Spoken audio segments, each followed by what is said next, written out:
Relax, take it easy, and you won't get hurt. Okay. Fine.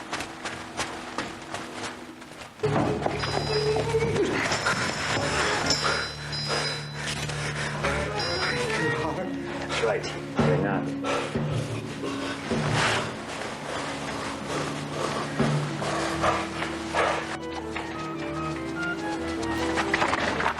We better get out of here. Let's go.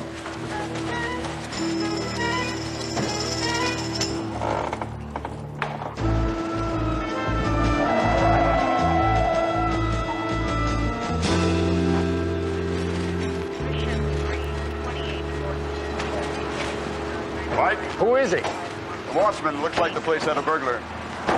Yeah, what did he kill him with? You jumped to conclusions? A burglar, a dead watchman, bang, bang, right? Wrong. All the guy did was tie him up. So how did he die? Heart attack. The law still says he murdered him. Try again, Bertie.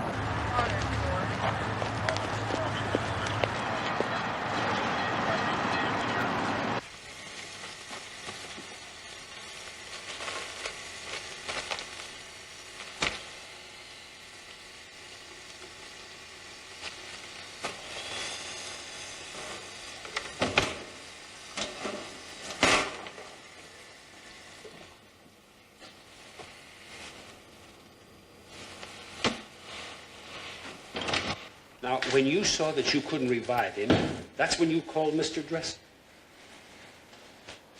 Thank you. She told me she thought he was dead. So, of course, I called an ambulance. I figured, she could be wrong. Well, do you happen to know if anything was stolen? Nothing. There's nothing missing. Whatever they were after, they went away without it, at least so far. Well, they sure went to a lot of trouble for nothing, didn't they? That's what I was thinking. Well, what do you have around here that somebody would want to steal? Petty cash, $150. That's all, huh? Well, there's this gold pen set on the desk and a silver frame with a picture of my wife and kids. Nothing else? If there was, wouldn't I tell you? Yeah, I guess so. Yes.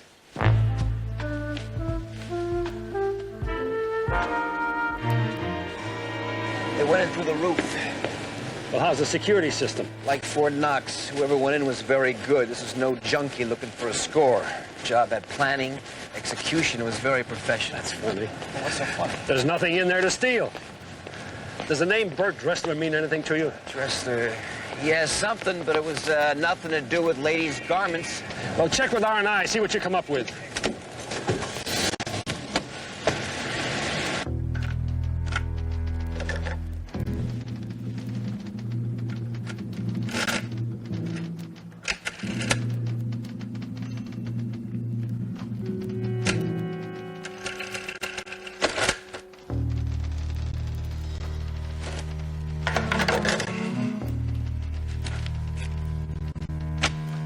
Trudy, would you come in here, please?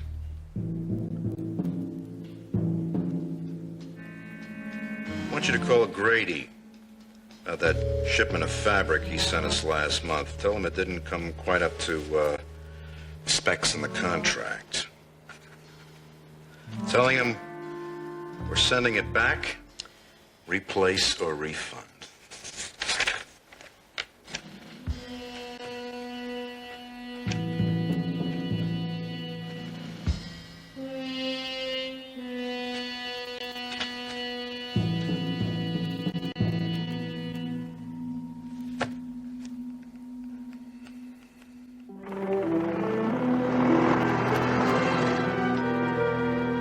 Package on Dressler from R&I is quite something.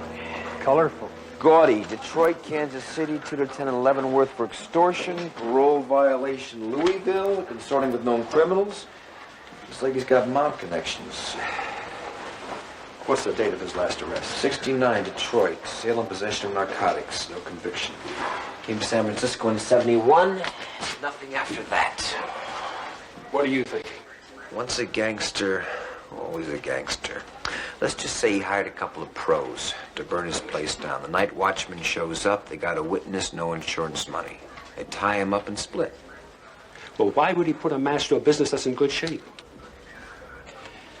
According to his financial statement, he's making a fortune in the clothing business. Well, it takes us back to burglary, except nothing was taken, according to Dressler. Well, maybe they didn't go in there to take something out. To put something in. Get a hold of Desco and check for a monitoring site. Be careful, though. If they have bugs in that office, it could be legal. I'll check with the Justice Department to see if they're looking for something on Dressler. But with the watchman dead, the feds, they may not want to admit it. They'd have to. If it's legal, they have to have a court order. That puts it on record. Okay.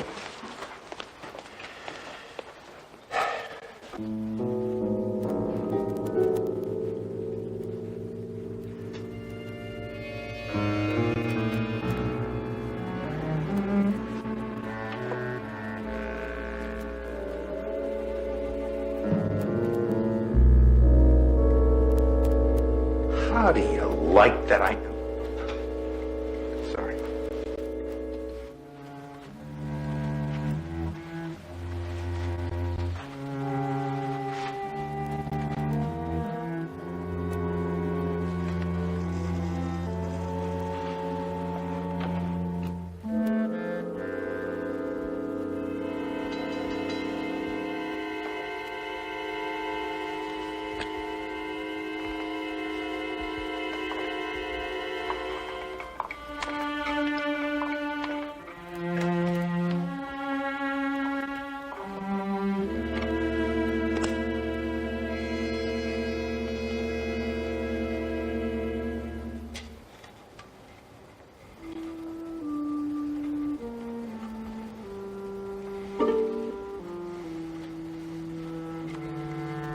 I'd like some fresh air. Yeah, so would I.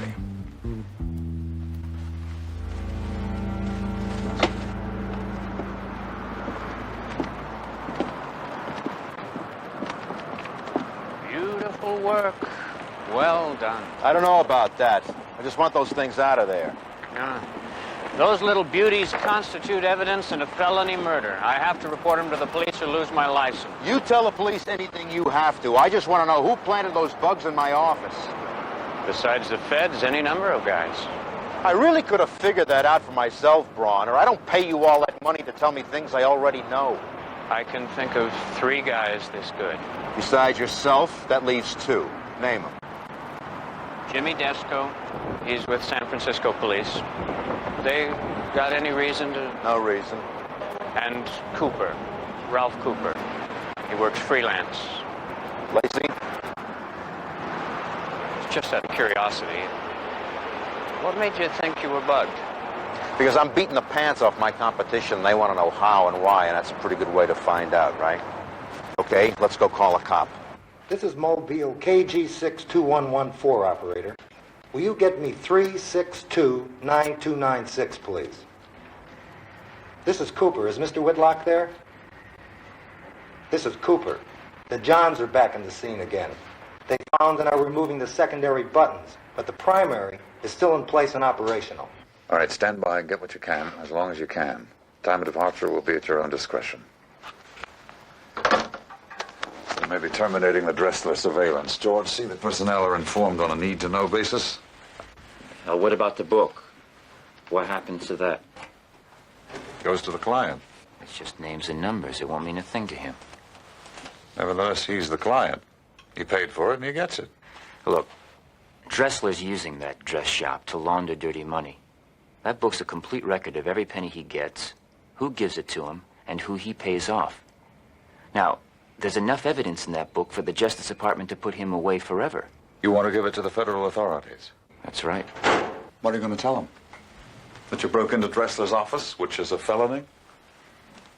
That you tied up the watchman who died of a heart attack, which is first-degree murder in the commission of a felony? And to make up for all that, you want to give them evidence which is stolen, tainted, and unusable in a court of law. I still think we should find some way to move against Dressler.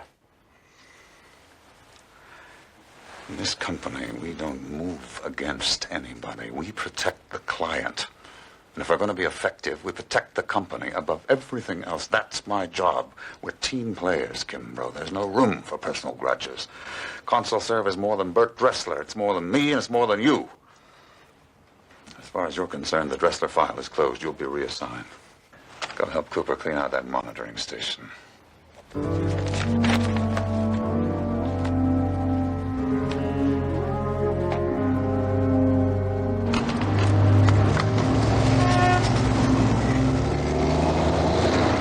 Jimmy, this is ridiculous. It's like looking for a needle in a haystack.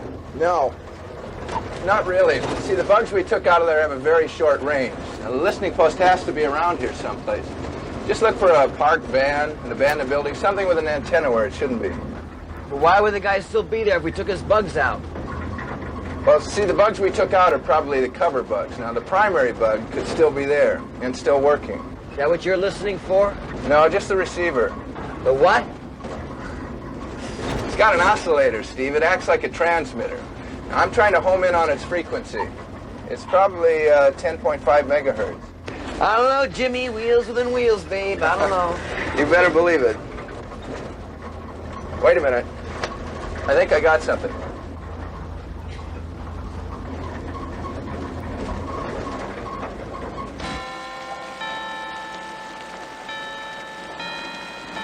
Hi, Mike. Good to see you.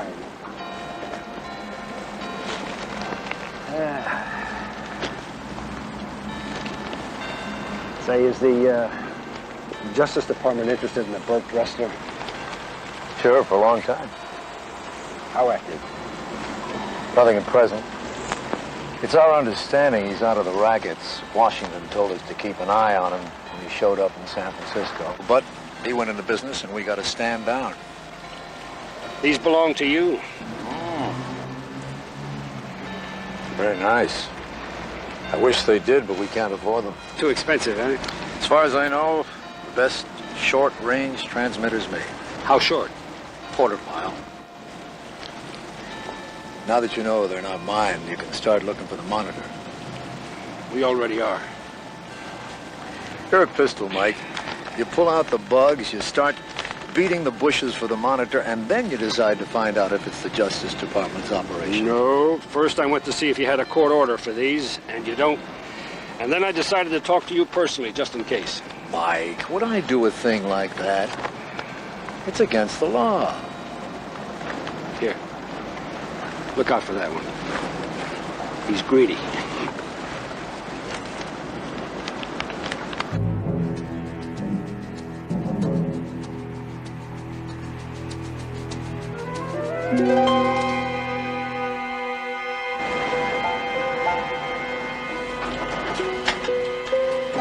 Yeah, this is Commune 11 to 81. Come in, please. Inspectors 8-1. Come up with anything, Steve? Yeah, Mike, we're at 9th and Brannon. I think we're in the area of the listening post. Okay, it's not legal. Move in on it.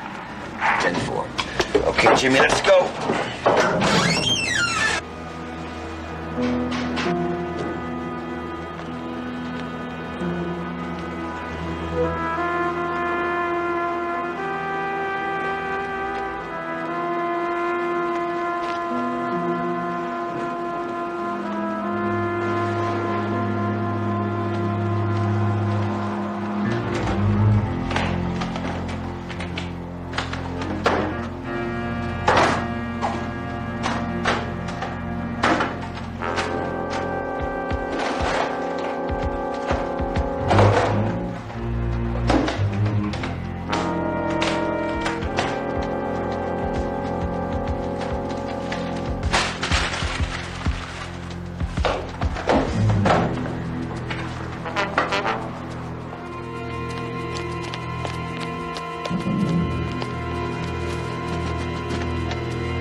Jimmy, okay? Yeah. Well, we lost him.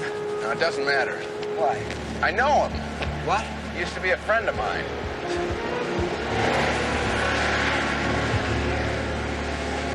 Are these things on the market? Oh, yeah.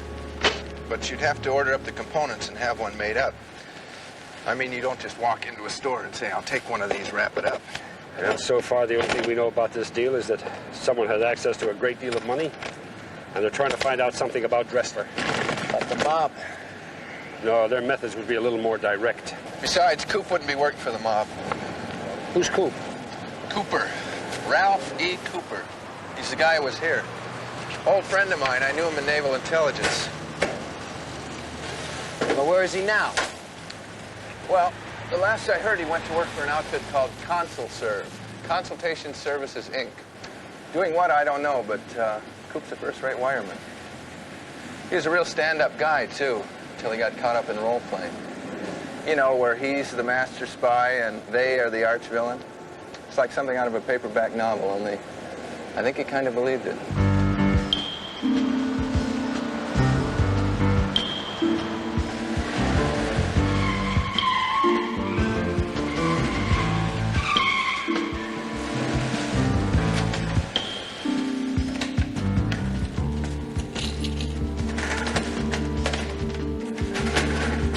Okay, be nice. What is this?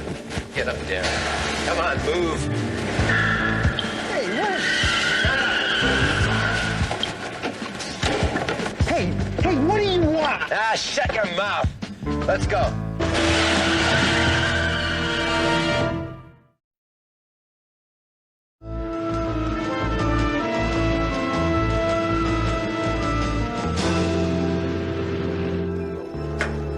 Did you call his home? He wasn't there. The cops are all over the garage. They've got him. Where else could he be? What are you so worried about? He can handle himself. He's an experienced agent. I brought him here. Then you know. My guess is the police will find him very non-committal. Mr. Whitlock, there are two policemen here. They'd like to see you. I told them to wait inside. Oh, thank you, Jane. Let's go see what Cooper didn't tell them. Gentlemen, I'm Ted Whitlock. I see. This is Steve Keller. He and I were the two best-looking rookies in the police department. That's what the other ones look like. Archie Kimbrough, Lieutenant. Mike Stone. I heard a lot about you. I hope it was all good. You gentlemen like some coffee? No, not for me, thank you. Please, sit down.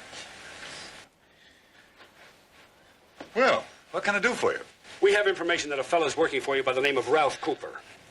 What can you tell us about him? Cooper, good man. What would you like to know? Well, what kind of work does he do for you? Industrial security, systems analysis? Well, we'd like to talk to him. Is he around? He's still out of town, isn't he? That's right, but he should be back in 2 or 3 days. Excuse me. Yeah. General Templeton on 14. Ah, boy, I gotta run. Listen, it's so good to see you again, Steve. Andy, I still haven't got those figures. Can you tell the senator to stall committee action for a couple of days? Well, it's 2:30 your time. If you're not back on the Hill by the time I get... Fine, I'll reach you there. Sorry. Well, you were saying that Mr. Cooper was not here. I think he's gone fishing. He said something about taking a couple of days. When was that? Well, he told me last week. I'm not sure what day it was. Do you know a man by the name of Bert Dressler? Dressler? No, I don't think so. Well, what kind of work are you doing here? You know. No, I don't know. Sure you know. Like a guy wants to cut down his insurance. We go in, look the place over, say, do this, do that. Stuff like that. Your boss sure seems to know a lot of important people. I think Whitlock knows every guy in Washington. How you, General? How you doing, Senator? What's his background? Spook. I mean, I don't really know. That's what they say. Well, Whitlock's ex-CIA. You're an ex-cop. Is Cooper was some kind of agent? What's going on here? Hey, how come you guys are looking into Cooper? What's up? Oh, you know. Next time you talk to him, you ask him to give us a call. Routine, right? That's right. See you later.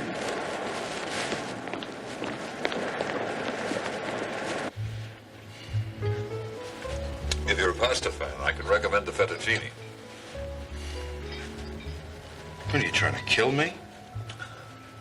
I'll take the filet of sole and tell them no garbage, no butter, nothing. I took off 15 pounds in 2 weeks. That takes character. I got a lot of character. I also got a lot of money. Oh, I've heard. Buys me a lot of things.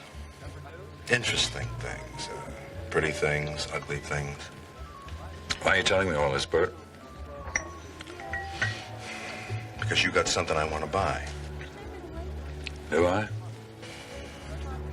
Your services, Ted. Your company provides certain services that I need. You see, somebody has something of mine and I want it back, and I figure maybe you can help me. I don't see how.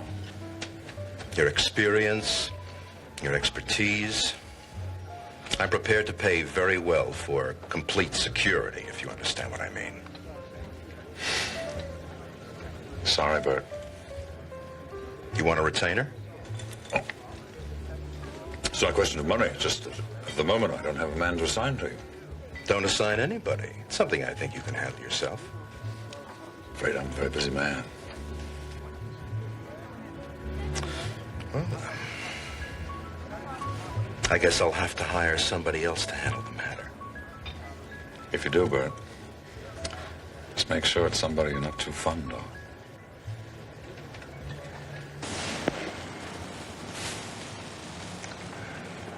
I don't know that much about Consul, sir, Mike. They recruited me a couple years ago, but... What have you heard? Well, let's say you want to put a deal together for a company or a multinational corporation or foreign government. ConsulServe can grease the wheel, put you next to the right guy, give you an inside track to the top. They give you all the secrets and tell you where all the bodies are buried. Hey, but what does a guy like Archie Kimbrough know about greasing wheels in Abju Jama? I was talking about consultation. Kimbrough is probably part of services. Consultation Services, Inc. Just what are the services? Well, somebody has to get the secrets, and somebody has to find out where the bodies are buried. I don't know, the whole place gives me the creeps. You got these high-powered conferences going on, files everywhere you look. And what are they doing there? Information. Classified, confidential, secret. Begged, borrowed, bought, and stolen. Who knows for sure? They'll stonewall you if you ask which way the door is. Why would Kimbrough leave the force to go with that? For the money? No, with Archie it was something personal. See, He was working one of the intelligence units on some underworld connections with a restaurant supply house here, and he was getting close to something. His partner gets murdered.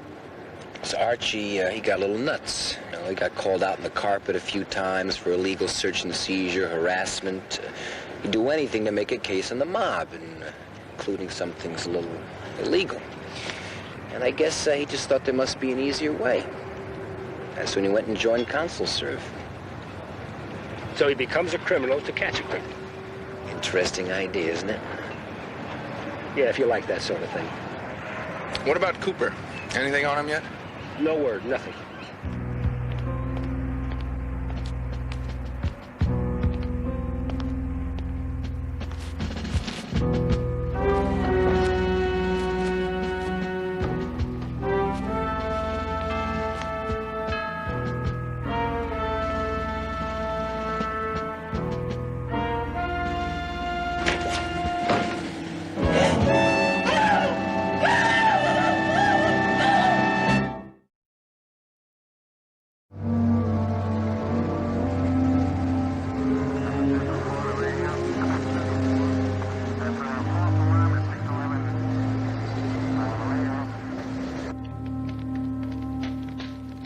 To the best of my knowledge, I never saw that man in my life.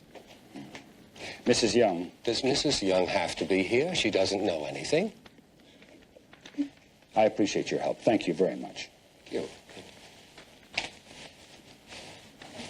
Yeah, excuse me, Mr. Young. I'll be up in a minute. Why would somebody put a guy you never even saw on your doorstep? There would have to be a connection. In other words, you are saying that you do not believe me. Well, gentlemen, that is your privilege. I will say it to you again. And I will swear to it, I did not know that man. No, there has to be some awful, horrible mistake. That's all I can tell you. Consul Serve. Consultation services. Now, do they mean anything to you? Yes, they do. Why? Did you ever do business with them? Yes. I made a bid on a contract for the Navy for women's uniforms. And I think Consul Serve can help me land it, and I have an arrangement with them. Now, why? What does that have to do with this? Is that all they do for you? If that's what they do, it will be enough. Who do you deal with there? Ted Whitlock. What about Ralph Cooper? I don't know him. Well, thank you for your cooperation. I wish I could have been of more help. Well, excuse me, Mr. Young, do you know a man named Bert Dressler? Well, I know who he is. We've never met. Are you bidding against him on this project? I wish I knew. Well, if you wanted to know, don't you have ways to find out? I don't understand. Dead man was Ralph Cooper. He's an employee of Consul Serve. Good night, Mr. Young.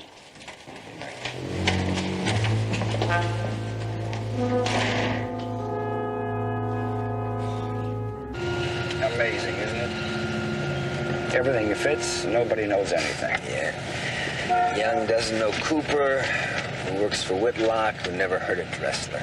And Dressler just happens not to know anybody. I think somebody's lying. I think everybody's lying. You know what? I'm going to drop you off at Kimbrough's. I want you to find out how he feels about a brother employee being murdered. Well, where are you headed? Well, I think I'm going to give Mr. Dressler something to think about besides buttons and bows.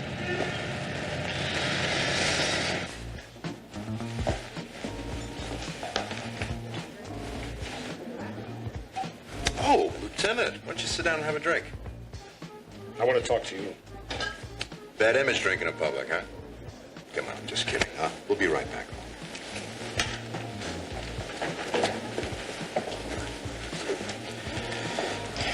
So, what do we talk about, Stone?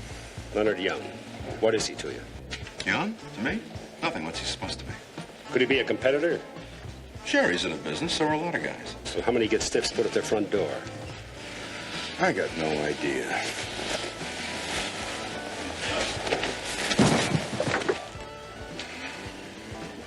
Why not? Look, I don't know Young. I don't know. I know. You don't know anything. Well, just listen and learn something. You lose a man, So they lose a man, right? That's the old game, isn't it? Well, not in this town. You want to play that game, you go somewhere else. Or I'm going to lock you up. For what? I told you to listen. Now listen. I don't know what kind of waltz you and Young are dancing, but I'm going to find out. In the meantime, everybody better stay healthy. Because if one more man drops, I'm coming to look for you. You want to push. Push. But not too hard. Or what?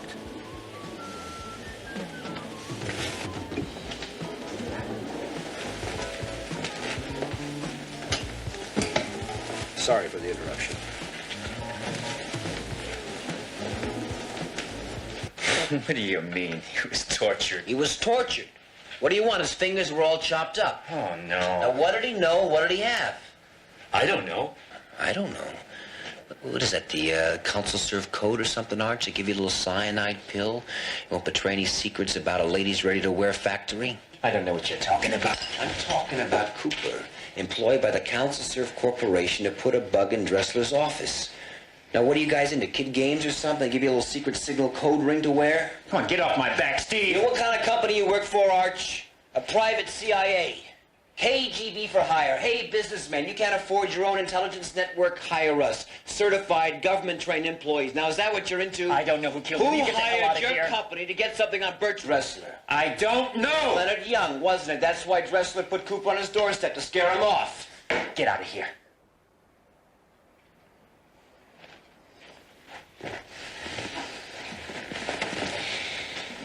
You know, Art, you said you were making good money. Well, I hope that's not all you're into it for, because you sure are going to die poor. I'm finished. That's enough for me. I want you to settle up my account and send me the bill. I'm out. No problem if that's what you want, but listen... That is what I want. Ted, I've learned my lesson. Oh, I don't think it's that bad. I mean, Dressler's methods are a little bit crude, but then I assure you, someplace in this old world of ours, the company is handling people that make Bert Dressler look like a choir boy. Well, he's tough enough for me. Now, look, you can handle anybody that you want to. All I'm saying is please I'll leave give me you out of it. protection. Round the clock, all right? I'll put men on it who You are the don't best understand people. me. I don't want protection. Ted, all I want now is to call this off. I want to go back to my family. I want to go back to my business. I'll make the best living that I can. And so Bert Dressler has no cash flow problem, so he will have more than his fair share of the market. I'll survive. But now we know where that cash flow is coming from. We can nail Mr. Dressler to the wall. I wouldn't take that if you paid me. Not for all the money in the world. Goodbye, Mr. Whitlock.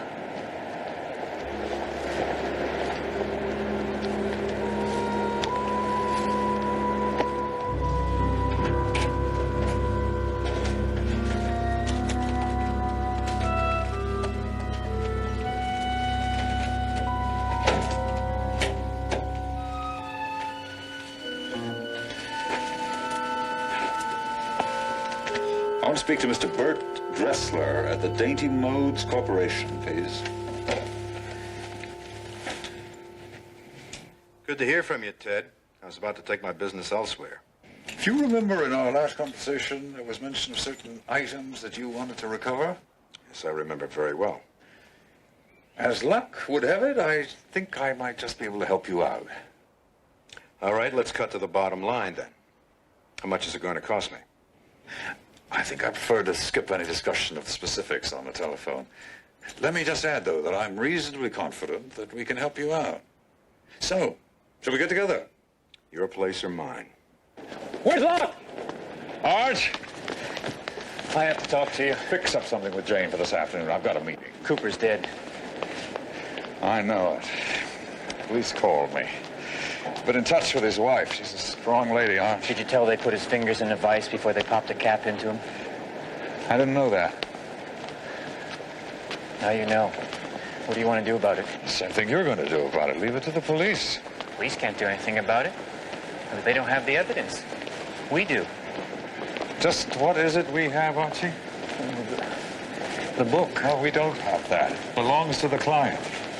This is more important than the client. Nothing is more important than the client, Archie. Excuse me, I have an appointment. Oh, just a minute, Whitlock. This is more than just another business deal. This is a matter of what's right and what's wrong. Now, Dressler's a crook and a killer, and we can nail him for this. Take your hands off me, Archie.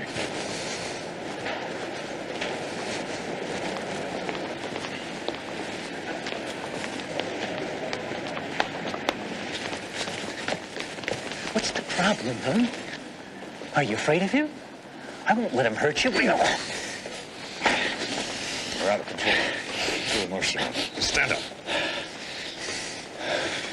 I want you to go home and pour yourself a drink. Think about where you'd like to spend some time. Los Angeles, maybe. Huh? Too bad? What do you mean? I mean, I'm asking the Home Office to have you transferred. After all, Mr. Dressler is engaging our services. We're working for him? You would be if you stayed here. We can hardly afford to have you going around saying nasty things about a client, can we?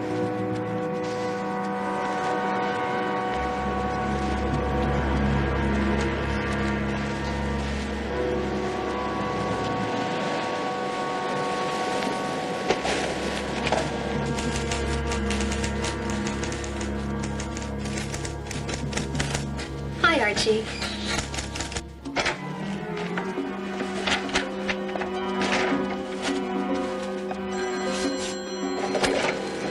Mr. Whitlock's office, and I'm afraid he's not. Yes, who's calling?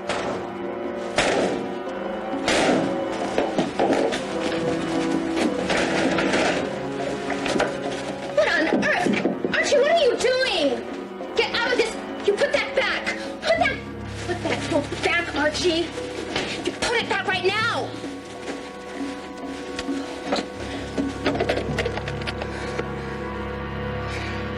Mobile operator, please. Thank you, Dan. Seems to have a bit of a problem. Archie Kimbrough just broke into my office, stole the merchandise. You think he'd take it to the police? Unless he wants to implicate himself in a murder. I'm going to put 3 or 4 of my best men on it, and I suggest you do the same thing. If I find him first, aren't you worried I might cancel our contract? Not really, no. I took the liberty of microfilming that book, just in case you ever needed figures again. Some future date. Ron, I'll get out here.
Mr. Young?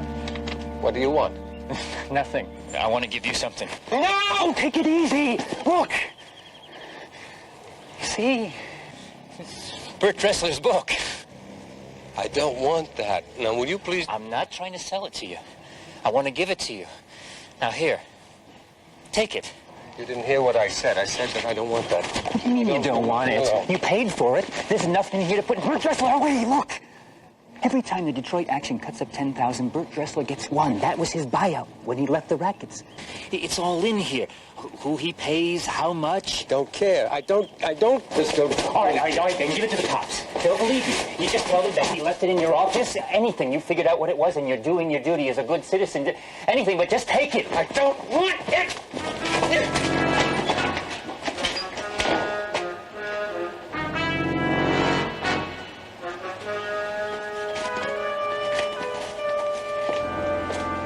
Hal called me. He said he had a note that he wanted to give it to me. He said it would prove that Bert Dressler has been receiving payoffs from organized crime in the Detroit area. I wouldn't mind getting a look at that book. Neither would I. I'd love it. He didn't by any chance tell you how he happened to get a hold of that package? He said he found it. Sure, he found it in Dressler's office. He just happened by chance to drop through the skyline. So I said I can't use it.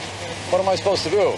Walk into court and tell him a character I never met in my life left Exhibit A in a bus locker and mailed me the key?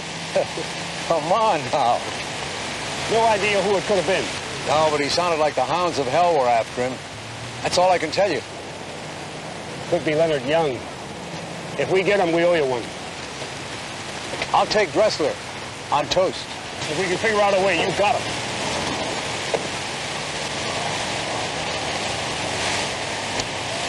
I said that I didn't know what he was talking about. I said I didn't know why he had come to see me. All I could assume was that he was demented. Sure. What did he look like? He was about my size, but with blonde, frizzy kind of hair with a mustache. And I guess he was in his early 30s, maybe. Is there any particular reason why he didn't report this? Well, as I just said to you, I thought he was a maniac. And the only reason I'm telling you now is because of the questions you just asked me. Okay, thanks. You know who the maniac is, don't you? Archie Kimbrough. Manager hasn't seen Archie since this morning. Let's put out an APB. I'll check out some of his old hangouts. Yeah, Fred, you seen Kimbrough around here anywhere?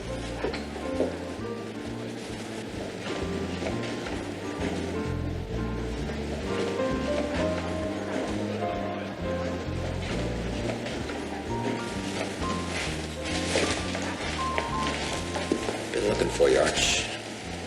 Oh, yeah? How come? I understand you know something naughty about Bert Dressler. Okay. You get what I have, and I get immunity. What's the matter, Arch? You done something wrong? No, you know, I mean... I know what you mean, yeah. But look, I don't want Dressler for no Mickey Mouse charge, right? We want him for murder. He's looking to take a whack at me, too. How do you know? I know. That means Dressler knows you got the book. How do we bag him, Steve? You really want to know? I'll do anything. No immunity.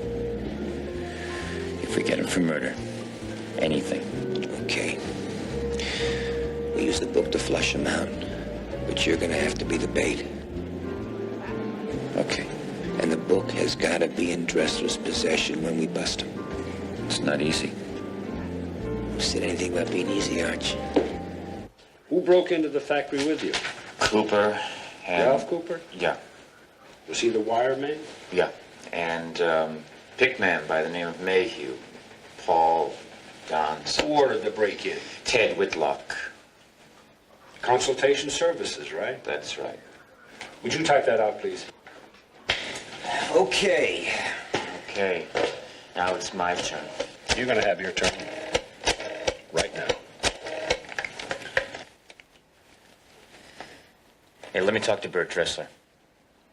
Well, maybe you better tell him that Archie Kimbrough's on the other line. How'd you like to buy your book back, Dressler? $25,000. Sure, it's worth that much. I'm going to get out of town. I'm going to leave you alone. I'll let you know tomorrow where and when. So don't you worry about it.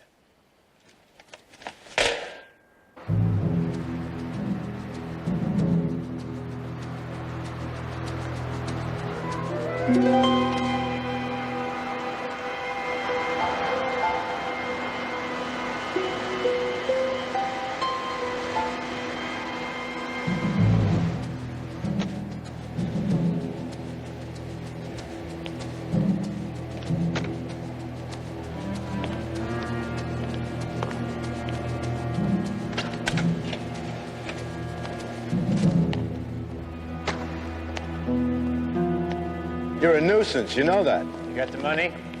Hold it. I'll do that. Sure, why not? You got the book?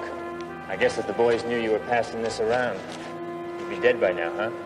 You want to talk or you want to do business?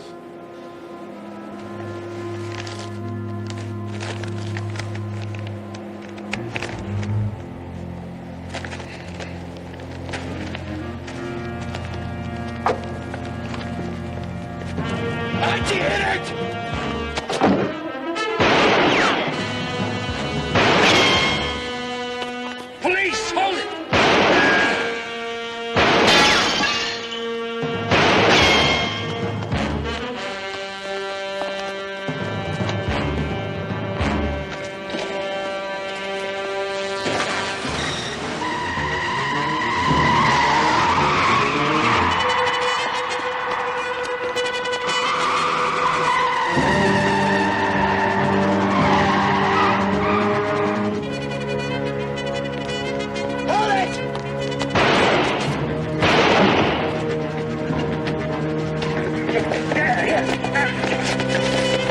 Okay, Mr. Slick.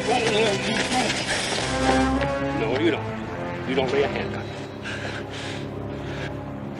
Come on, stand up. Mr. Dressler, you are under arrest.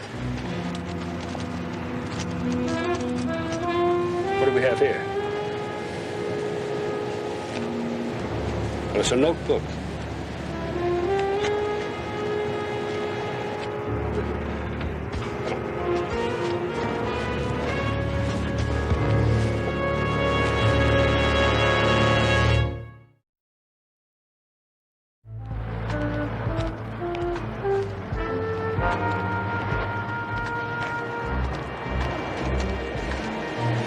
Take things too seriously. I told you that. No good guys, no bad guys, just the business. I don't know. Maybe he's right. He'll get out before I do. But that's not the answer, Arch. Well, you break into some place, take anything you want, bug it, hell legalities, I mean, that's nothing. Let me ask you a question. When you were a cop, you played it by the rules. Why did you quit being a cop? I figured there had to be an easier way. Well, if you find one, let us know.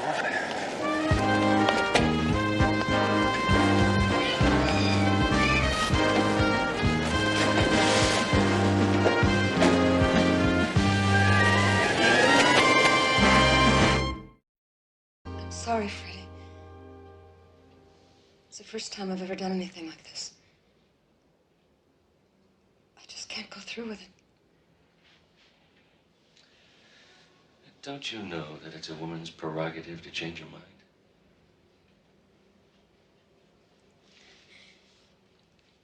It's just so cold and deliberate. Sneaking into a hotel. Renting a room under another name. I just feel so foolish. I'm sorry. You don't have to apologize, all right?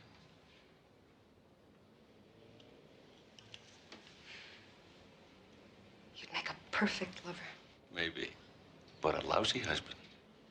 Thanks, I already have one of those. Well, I'll leave first. Give yourself a couple of minutes, okay?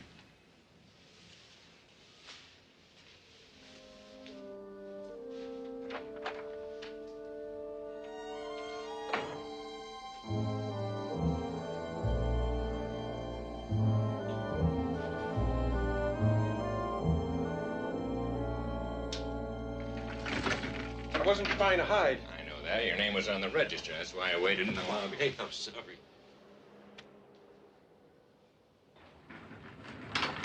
If you just call my brother and talk to him. I did talk to him. He's the one that called me, told me to find you and get you back to Chicago. But I haven't had a chance to talk to my wife yet. My wife and I separated. You know, we had some trouble and she left me. Now, I know she's here. I just haven't been able to find her. Open the door, Mr. Calloway. All I want to do is find Amy. Talk to her and get this whole thing straightened out. That's all. Why don't you just get your bag packed? Look, about 2 weeks ago, we had a fight, and she left me. 2 weeks ago, you escaped from the Illinois State Hospital for the criminally insane. Your brother figured you'd come to San Francisco, so he called me, told me to find you and get you on the first plane back to Chicago. I can't go back there. Not until I talk to Amy. You're gonna go back with me or with the police? Please, all I need is a couple of days. Pack your bag, Mr. Calloway. I'll call your brother. Tell him we're on our way.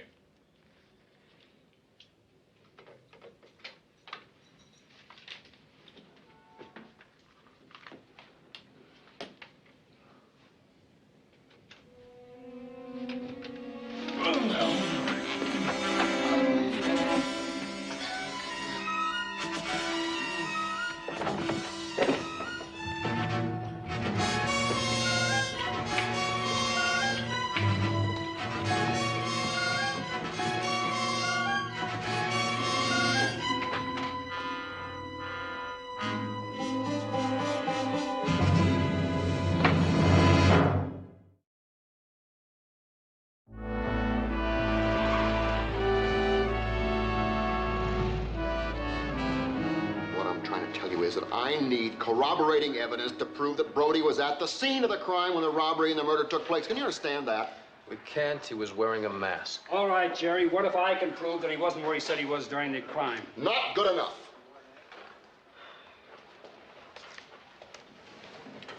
I'm sorry. Brody is guilty as hell. I know he's guilty. You know he's guilty. All right, then you tell his attorney that I'll prove that he lied about his whereabouts during the robbery. And if he asks me, I'll confirm it. That still does not place him at the scene of the crime, does it? I'm not talking about crime. I'm talking about guilt. If he's guilty, they'll try to make a deal with you. If not, that's what trials are for. Well, we'll just have to give it a try. I'll see you guys in the morning. No, Jerry. It's tomorrow afternoon, 1 o'clock, remember? Whatever. Poor guy hasn't been to bed before 2 in the morning for the past 3 weeks. Who has? Homicide Stone. Yes. I think I've just seen somebody murdered. At the Mark Hopkins. Room 1248. All right, would you give me your name and... That was Judy. You just canceled my lunch date. Well, it's not. You've got another one with me. Come on. 1248. Roger Calloway, Chicago. When did he check in? 2 days ago. Single? The registration card says married. Yes? Mr. Calloway, this is hotel security. I'm Joseph Ailes. These gentlemen with the San Francisco police. The police? Yeah, I'm sure it's all a mistake. But, well, we've had a report of trouble. Trouble? I don't understand. Do you mind if we look through your room? No, it's all right. Come in. What kind of trouble? No, it's probably just a crank call. It happens. Have you been here for the past hour or two? Yeah, except I went downstairs for a few minutes to get something for a headache. Maybe the lady who called got the wrong room number. Or the wrong hotel. Thank you very much. I'm sorry we troubled you. That's all right. Anytime. Thank you. You know, as much as I like you guys, I was hoping your luck was bad. Oh, relax, Joe. If there was a body around, you'd want us to find it, wouldn't you? No. I'd rather have you remove it. Hold the elevator, please. Thank you.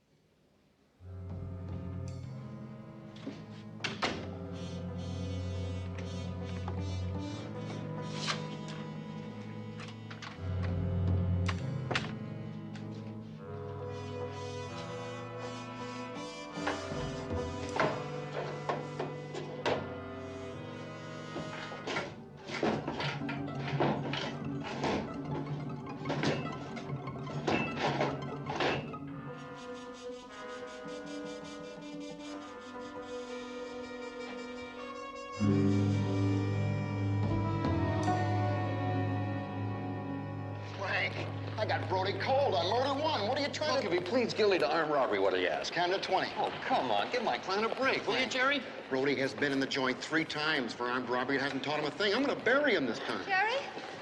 Hey, attempted murder. 10 to 20, or we go to trial. Talk to your client. I'll get back to you.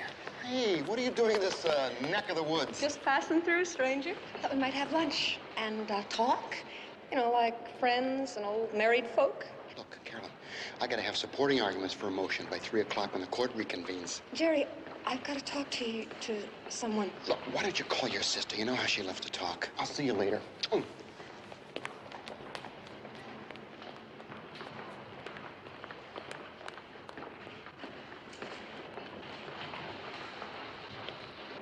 They had them printed here, didn't they?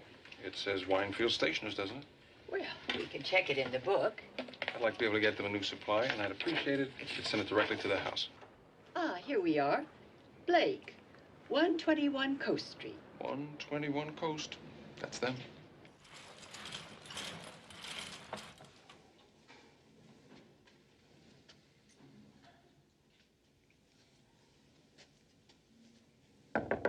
Maid?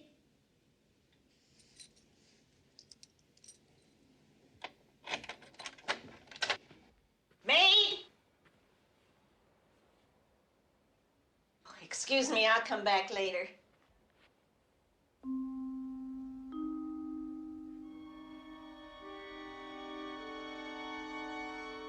Mister? Hey! Mister?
What have you got, Bernie? Strangled. Whoever did it used some kind of strap. See the marks? Could have been a luggage strap. Belt, maybe. Any ID? Dilworth, Gordon Dilworth, lived here in San Francisco. 54 years old, private investigator. Something's wrong here. This room was rented to a guy named Dawson, Fred Dawson, What address? out in Mill Valley. Not the same. Dilworth didn't want to use his real name and address. Who found the body? The maid, she's out in the hall. Will you get her for me, please? Sure. I want the time of death as soon as possible, Bernie. I'm going to compare it with that telephone call I got. You'll have it when I have it. Charlie? This is Mary Johnson. Now, don't be nervous. I'm not. Are you the maid on this floor? One of them. There's three. Did you ever see this man before? No, sir, never. Just them. Them? Yeah, the couple that took the room. I was next door cleaning when they came. Can you describe them for us? Well, he was real good looking. Dark, well, like him, except older. And the woman? Blonde hair, blue eyes, late 30s. About so high, good figure. Both of them were kind of nervous. It took him a couple of tries to get the key in the lock. Oh, thank you very much. If there's a trial, will you call me to testify? Do you mind? Anything to get off my feet for a couple of days.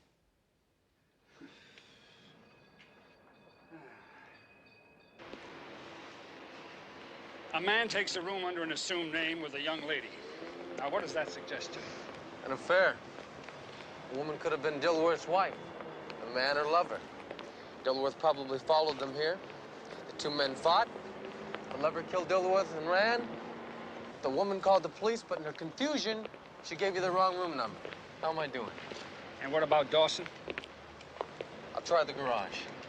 If he drove a car and if he parked in the garage, they might have his license number. You thought that out all by yourself, huh? All right, I'll tell you what. You try it, and I'll try the Dilworth office. Maybe there's a connection there.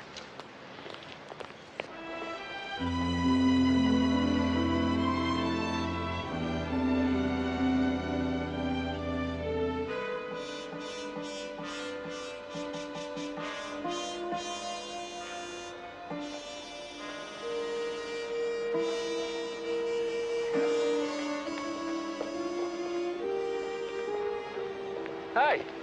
Oh, I didn't want to bother you, Fred. Were you busy? Not really. I'm glad you called. I'm sorry. Hey, will you stop apologizing? Anyway, I've decided to take the afternoon off. I just had to talk to somebody. We'll walk and we'll talk. Sure. Sure, I'm not keeping you. I'm sure. Come on.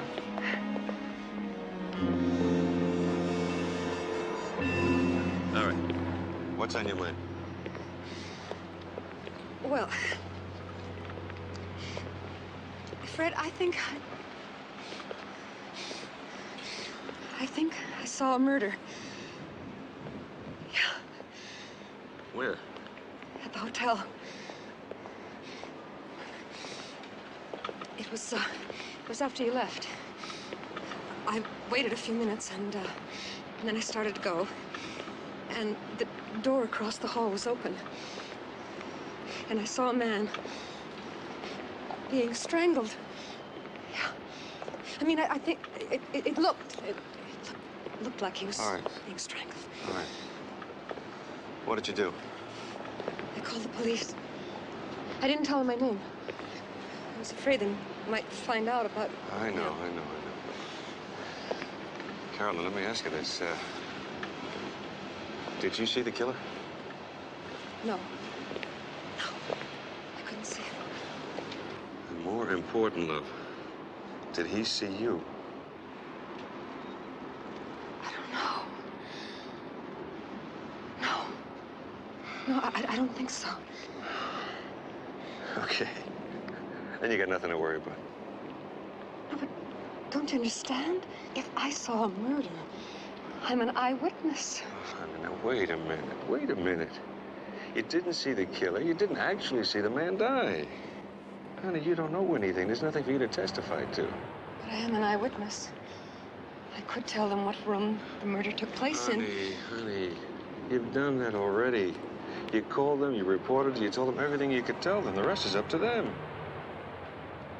Carolyn,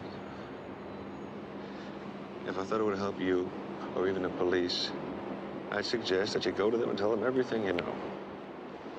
Now, come on, you tell me. What do you want to do?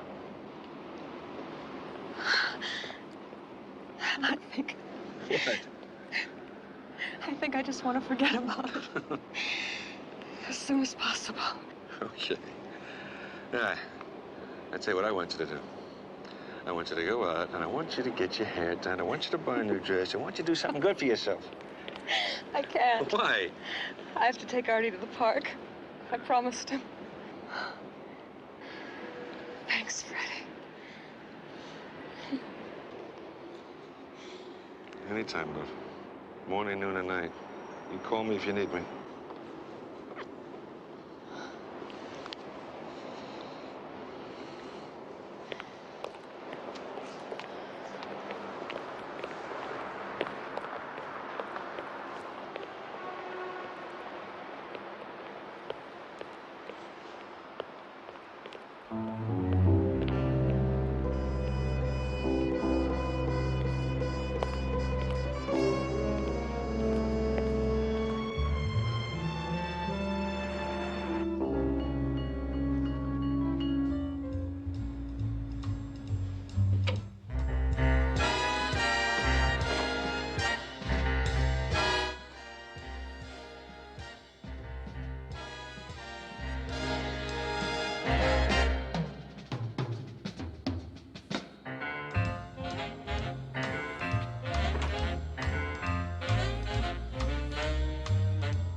What kept you? Well, the secretary was out to lunch, so I waited for her. Here, you drive. Dilworth wasn't married. So that takes care of your theory. The secretary didn't know what he was working on, so that knocks mine out of the box. I hope you got something. Fred Dawson drove a black Porsche into the garage. DMV has it registered to the public relation firm of Dawes and Dichter. Dawes. Short for Dawson? Fred M. Dawes. Maybe. I call his office, but he's left for the day. I have his home address. Well, come on, let's go. What are we waiting for?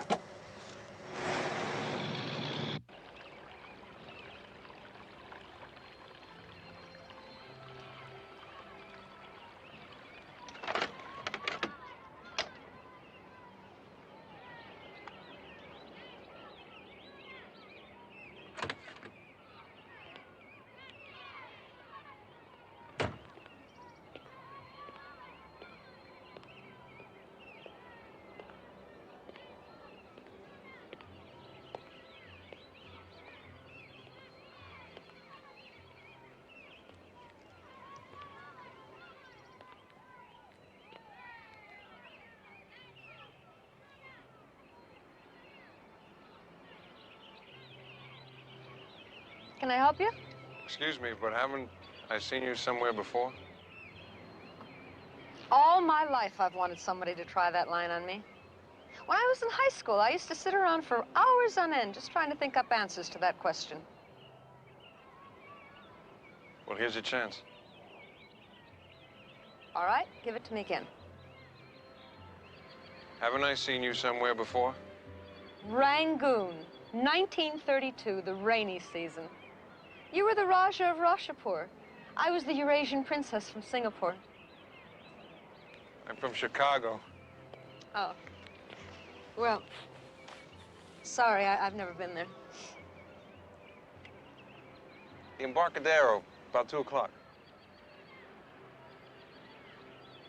Yes, I was there about that time. That's where it was. I remember thinking how attractive you were. Oh, well, thanks. I don't see that many familiar faces around here, so when I do, I usually remember. How long you been here? Just a few days. I'm from Chicago. I think I said that, didn't I? Well, you'll feel right at home here. We've got wind and fog and rain. Snow? No, no snow. Good, I hate snow. Family with you? No. My wife and I are no longer together. Oh, I'm sorry. That's all right. It's just water under the bridge, as they say. I've made an excellent adjustment to the situation. At least that's what I've been told. You sound like you don't believe it. It's just that I'm not sure. I was trying to help build a business. Make a career, be a success, and that takes time. You don't work 8 hours a day and just stop, and it's not just 5 days a week. If you never understood. I was doing it for us. Did she ask you to? I don't understand. I mean, did she ask you to be such a big success? Did she ask you to work all those hours? No, she didn't have to ask me. Wow. And maybe that wasn't what she wanted. Then what did she want? You. Well, on that bit of instant analysis, I have to go home and make supper. Bye. Artie, come on, hon. Hey, I don't know your name. Carolyn. Roger. Welcome to San Francisco, Roger.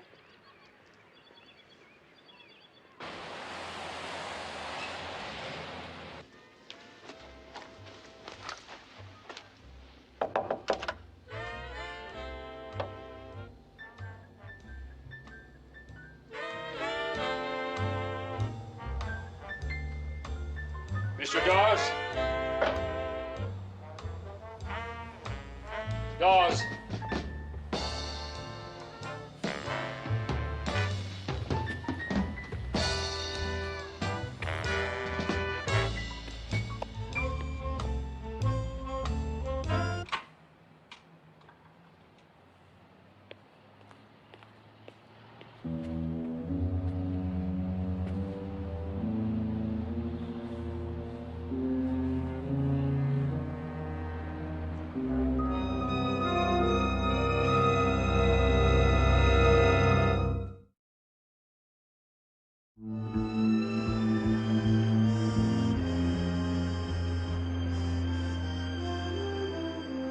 Can I go home now? Before you go home, give us the bottom line, will you, Bernie?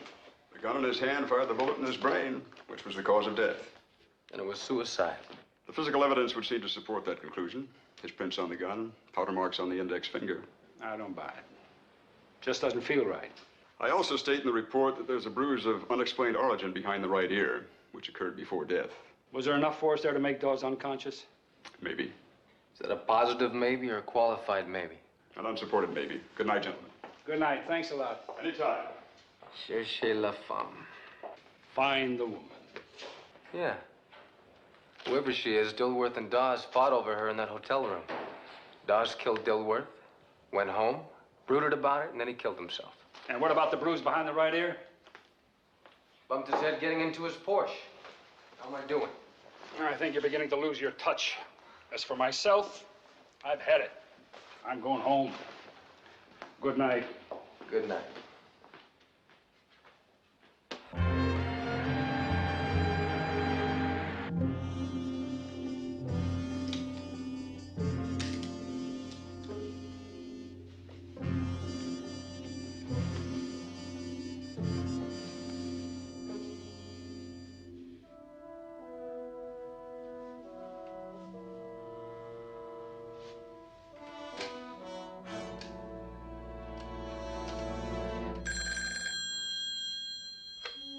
Hello.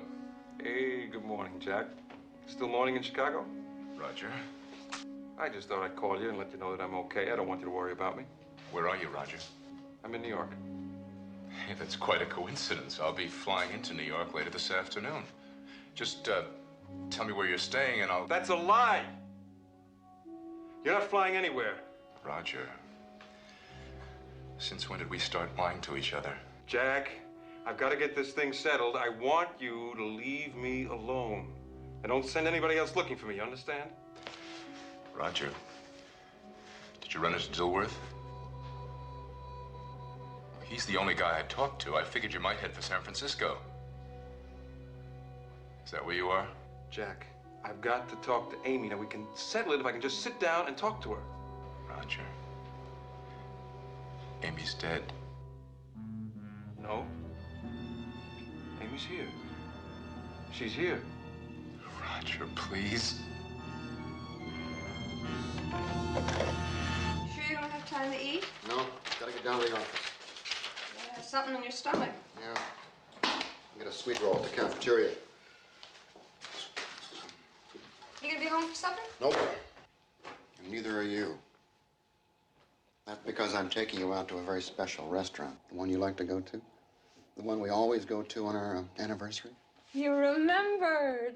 When have I ever forgotten? What time should I be ready? Could you meet me there? Sorry. What time? 7:30. All right, but please, don't be late. You know how I hate to sit by myself. Have my word. 7:30. The milk. Drink your milk.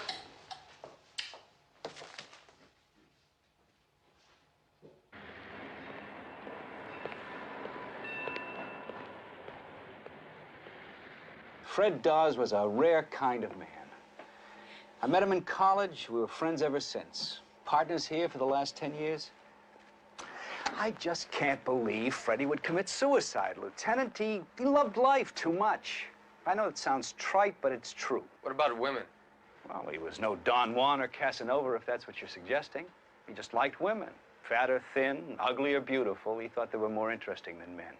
What about married women? Well, why not? We're looking for one in particular. She's in her, late 30s, blonde hair, blue eyes. Lieutenant, there are three kinds of men. Those who kiss and tell, those who kiss and don't tell, and those who don't kiss but tell anyway. Fred was the second kind. Very discreet, never said anything about what he did or with whom. What about Dilworth? Does that mean anything to you? Gordon Dilworth? No, nothing. Sorry. So am I. Thanks for your time, Lieutenant. Goodbye. Bye.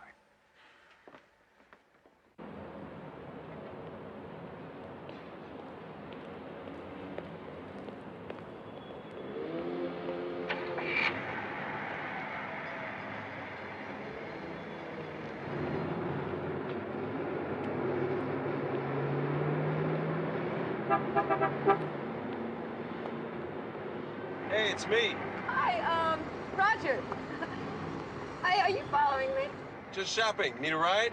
No, thanks. My car is just down the street. Get in. I'll give you a lift. Oh, okay. Thanks. It's about 2 or 3 blocks down. I was thinking about what you said yesterday. Oh, I'm sorry, Roger. I shouldn't have said anything. It's none of my business. I don't know you or your wife. That's what I was thinking. You weren't talking about me. You were talking about yourself. That's none of your business. Okay. I'm sorry. I didn't mean to snap at you. Why do you always do that? Do what? Say I'm sorry. Maybe I have a compulsive need to apologize. For what? My sins, my shortcomings, my inadequacies. It's not your fault.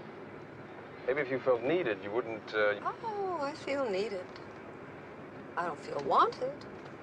There's a difference. No, it's not you. It couldn't be you. When a man spends too much time with his job, it could be because he's trying to get away from his marriage. No, you don't understand. I'm not trying to get away from the marriage. I'm trying to build... It's not a fault, and I'm not blaming anyone. But there are times when the marriage is more important than the job. Like today. It's our anniversary, and we're supposed to have dinner at Marioni's restaurant at 7:30. Well, if he's not there... Oh, that's my car. Oh, wait a minute. I want to explain something. No, you don't owe me any explanation, Roger. Thanks for the ride. Amy, wait, I have to talk to you.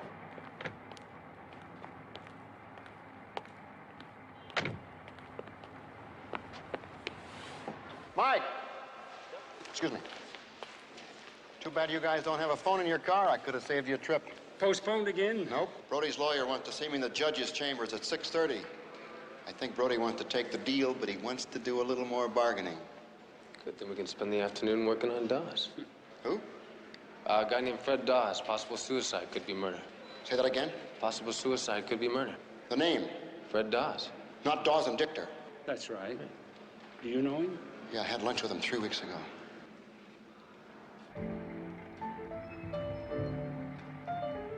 Jerry, look, this whole thing was your idea. You picked the time, you picked the place. Carolyn, I know that, and I'm sorry about it. I just didn't realize this was going to go on. Why didn't you let me know before I got here? Well, I thought I was going to be able to get away early. Now it looks like it's going to go on for another hour or two. All right. All right. Thank you for calling. Thank you.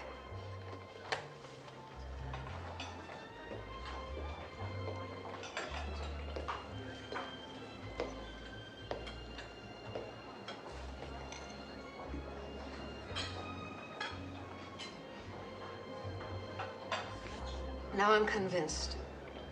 You are following me. You're right. This time. Your glasses. Oh, that's what became of them. Oh, no. I remember. I was wearing them when I got out of your car. You were wearing your reading glasses. Oh, yeah.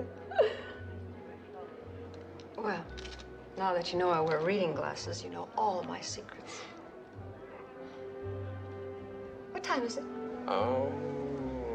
It's almost 8 o'clock. Why don't you join me? My husband is working late at the office. Do you know how to open champagne? Yes, you just take off the top. What's this?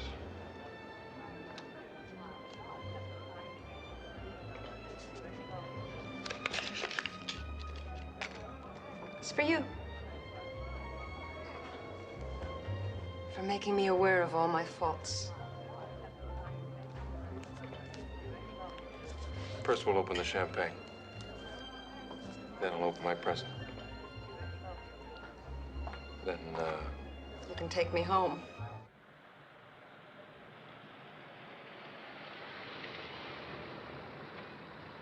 How'd you know which house was mine? you told me. I did? Mm-hmm. It's been such a nice evening. I hate to go in. Then don't. What's the matter? You look so serious. Just thinking about us. There isn't any us, Roger. Did you like the cufflinks? Oh, yeah. They're very nice. Happy anniversary. You know, if two people really try, they can work things out. That's what I keep telling myself. But they have to understand where things went wrong, where the mistakes were made. How did you know my address? I looked it up. Why?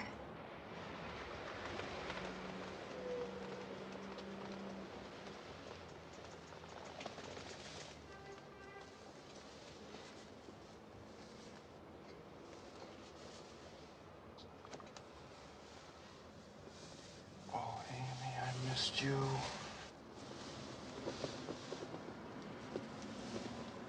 I'm sorry. I shouldn't have let that happen.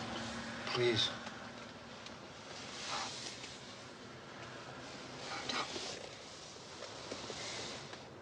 I may forget it at times, but I am still married.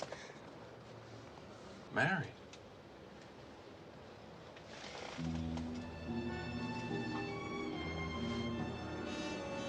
He doesn't care about you. But I am still married. For better or for worse. Goodbye, Roger.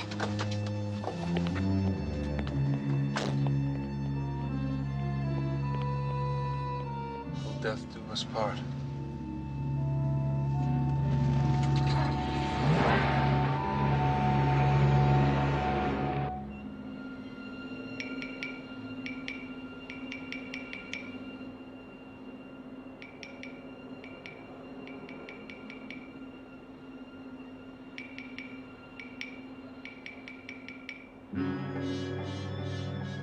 Have a nice evening, Mr. White.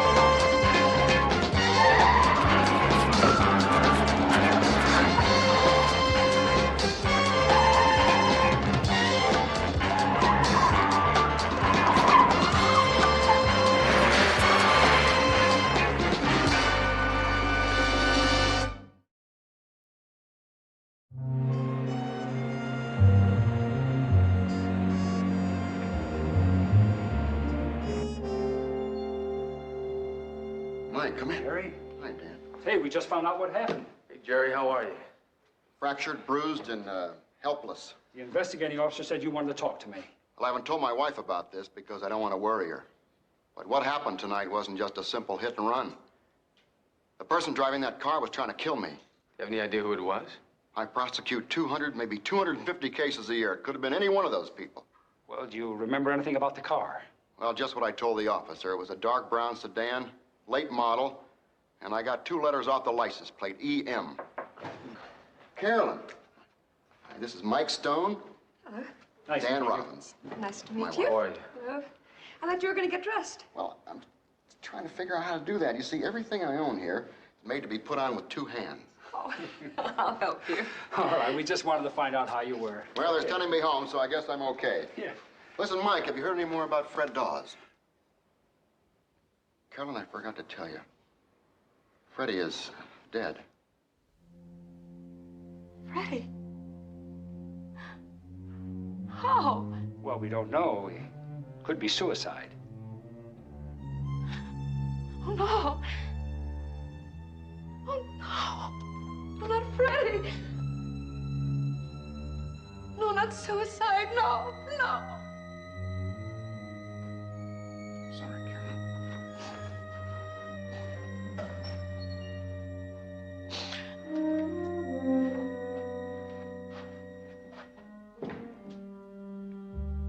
Mike?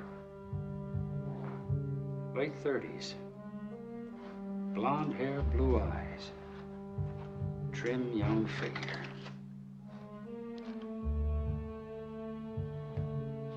Was her voice on the phone?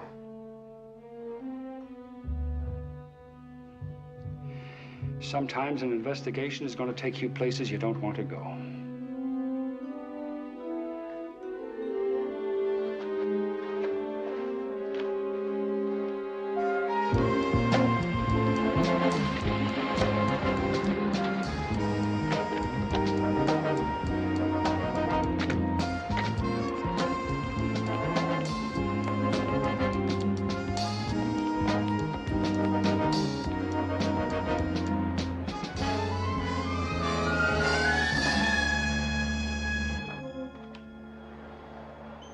Well, hello again. Hello. Jerry's asleep right now, but if it's anything... We're not here to see your husband. We'd Well, we want to talk to you. Oh? About Jerry's accident? No, about Fred M. Dawes. Would you like to come in? Yes.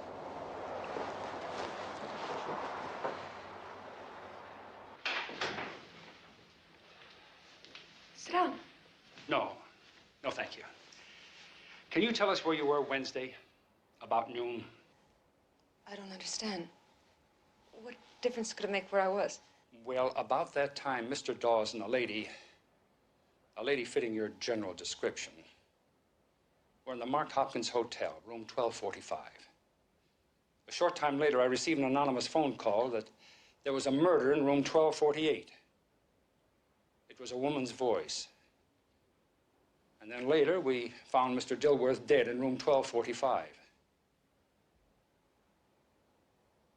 Were you the woman with Mr. Dawes? Did you place that phone call? Well, Carolyn, answer him. Are you that woman? Yes. To both questions.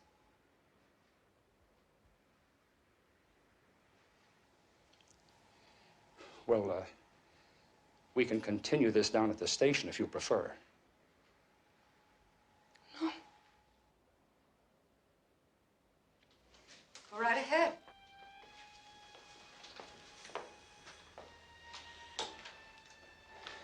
Will you tell us exactly what you saw?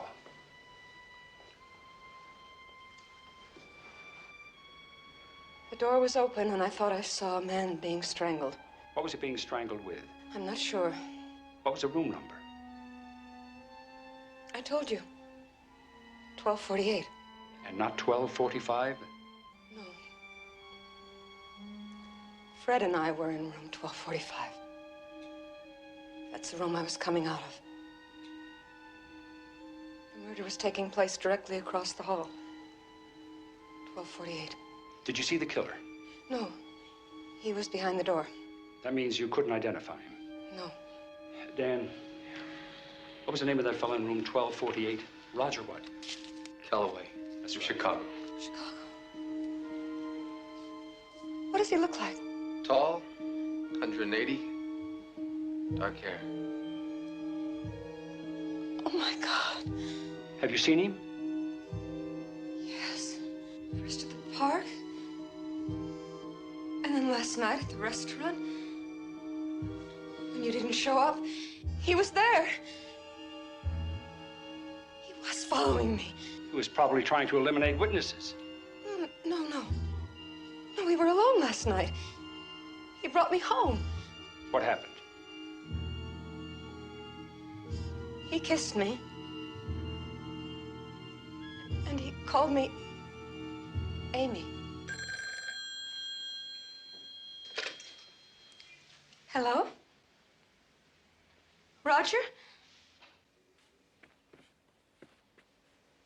Carolyn, are you alone? Yes. Why? I have to talk to you. Can you meet me? Where? At the bench in the park. In half an hour. Which park? The southwest corner of Jefferson Park. There's a bench by the lake. We'll find it. You stay here.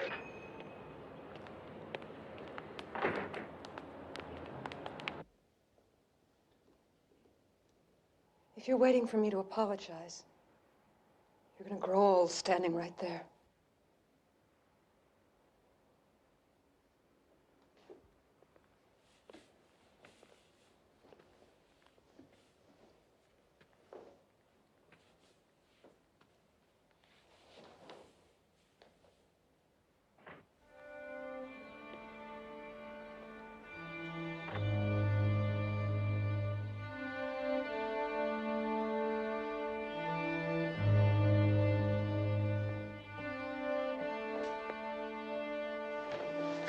Roger! You lied to me. I was actually... You lied! You called the police. No. My husband was in an accident. I know. You called them and told them I did it. Why would I tell them that? Carolyn, what's going on? Who's he? He's my husband. That's a lie! He's dead. I killed him.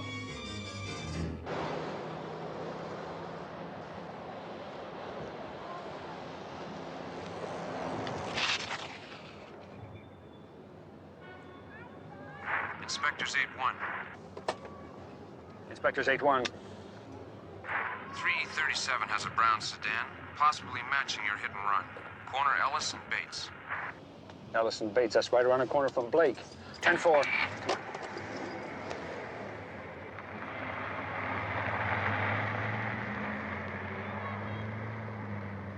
He's another one of your lovers, like the guy in the hotel. No, Roger. Don't worry, Amy. I'm not gonna hurt you. Not this time. It's him. Him! Don't! Get out of the way, Amy! My name's not Amy. I'm Carolyn. Remember? I thought we were friends. Who is Amy? Roger? What happened to her? I hit her. She died. You killed her? It was an accident! Police! Drop it! Do like the man says!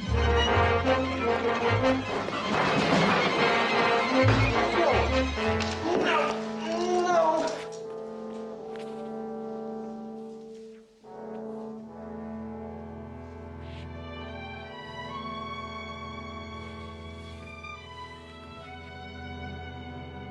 Are you all right?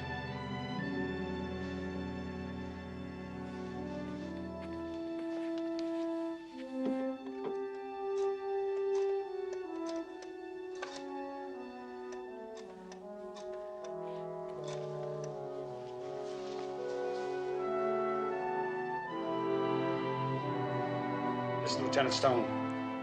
I want a unit at 121 Coast Road. Pick up a prisoner.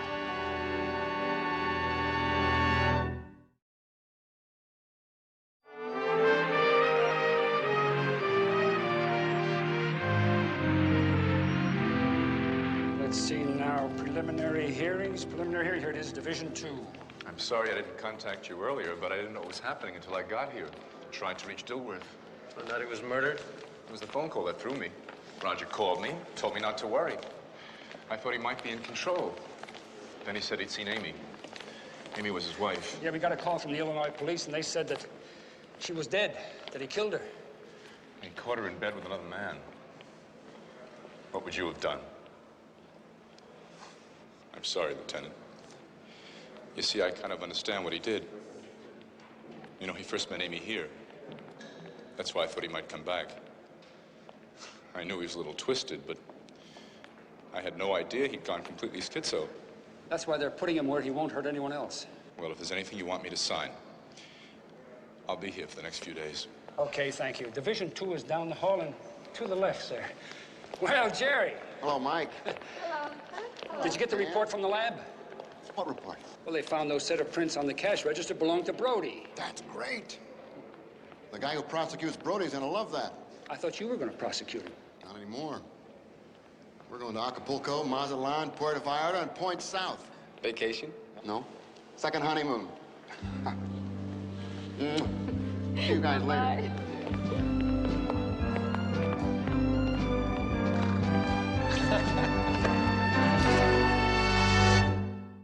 Man swears it's true.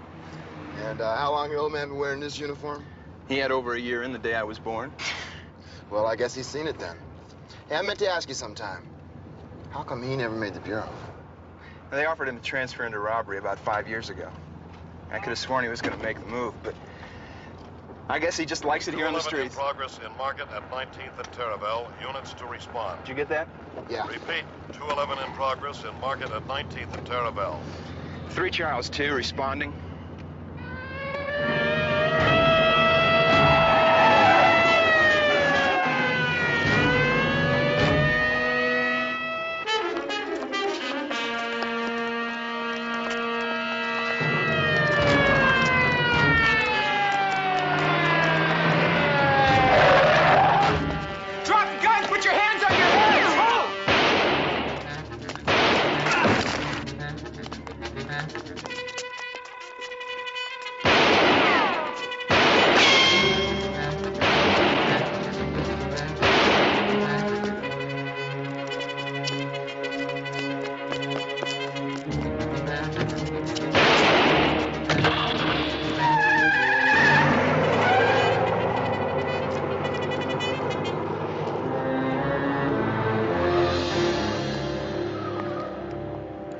Charles 2 to headquarters.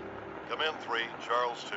Ambulance at the 211 19th and Terraville. 2 suspects shot. 1 male Caucasian escaped. Driving a light blue late model 4-door sedan. Traveling east on Terraville. License number not known.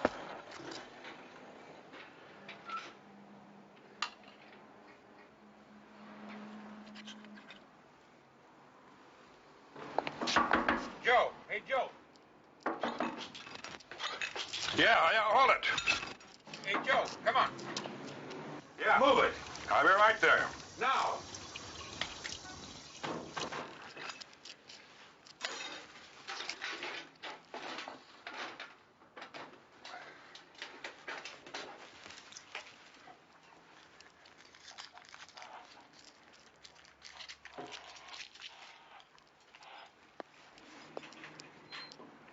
All yours, buddy. I didn't know you were in such bad shape. Maybe you better tell me what kind of shape you're in. What? There's a 211 pursuit in progress. I'll drive. What do you mean you'll drive? What you think I'm drunk or something? What is this? What is it? You want me to walk a straight line for you? We'll talk about it later. We'll talk about it now. There's a burglary suspect headed east on Terraville. All right, we'll talk about it later. But I'm driving. Come on. Told you I was all right. Get off my back, will you, good buddy? 3 Charles 2 still in pursuit. Closing at Terraville and 34th. There's Corky. Yeah. What's he got? Armed robbery at a market on 19th. He dropped 2, 1 got away. Male Caucasian. You what? Light blue sedan. Late model. There it is. It couldn't be. They're only at 34th.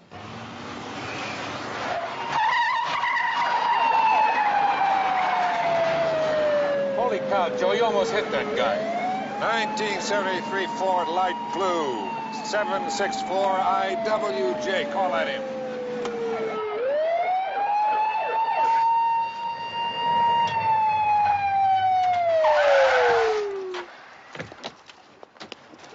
I'm sorry, officer. I guess I shaved that red light a little too thin. All right, get your hands up there. Take it Put your easy. feet apart. Water! Hey, take it easy. Yeah, go. Joe! Who are you?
Joe. He died on the way here. I'm sorry. You want to tell me what happened? Oh, it was this car that went to a red light. We took off after him because we thought he was a suspect in that market holdup. And we stopped him, and Mel was on the radio, and I went up front to check him out. And he jumped out of the car. I shook him down, and he took a swing at me. So I backed up to get my gun. He went for me, he grabbed it, and he killed him. He shot him. Was it your gun? Yeah, I had a hold of him, and the gun fell to the ground, and then when I went down to get it, he dropped me, and then he took off. I'll need a description of the man, the car, Corky. and the license number if you got it. Corky, I gotta talk to you for a second, Corky. It's not your father. He's dead.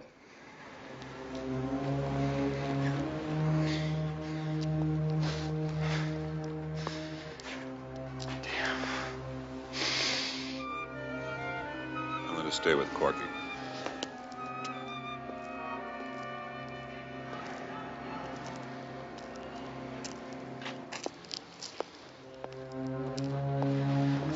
That's a rough one. Yeah? Look, we were standing right over there. It was police brutality. By the awning. That's what it was. Yeah. Listen, it was just like we told you. The guy stepped out of the car, and the cop stops pushing him and shoving him and hitting him for no reason. The guy didn't do anything, huh? Sure he did. He pushed him back. A man don't stand there and take that kind of thing from anybody. That's it? Okay, thank you very much. You think I'm lying? No, I didn't say that, man. You're thinking it. Oh, okay, man, truth. We don't know what happened. There's only 3 people to do it, and one of them's dead. All we know is what we saw, and that's what we told you. Police brutality, man. Shut up, Toomey. The man don't even know what that means. Listen, you want to talk to me again? You got my number.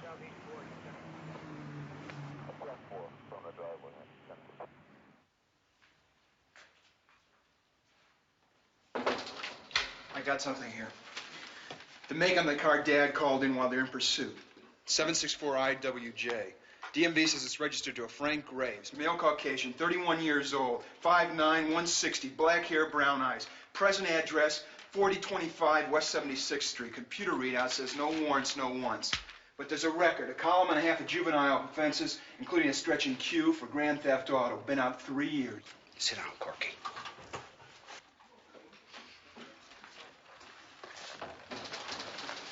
You get out an APB? Yeah. How about the market? Is there anything to connecting? Not yet. Mike. No. Not at all. I don't want you on this case. You're too involved. You're too emotionally upset. Besides, there isn't anything you can do that we're not doing already. Now, don't you give me that look. Believe me, I want to catch this man just as much as you do. No, you don't. Corky! Corky, when you got a chance, I'd like to talk to you.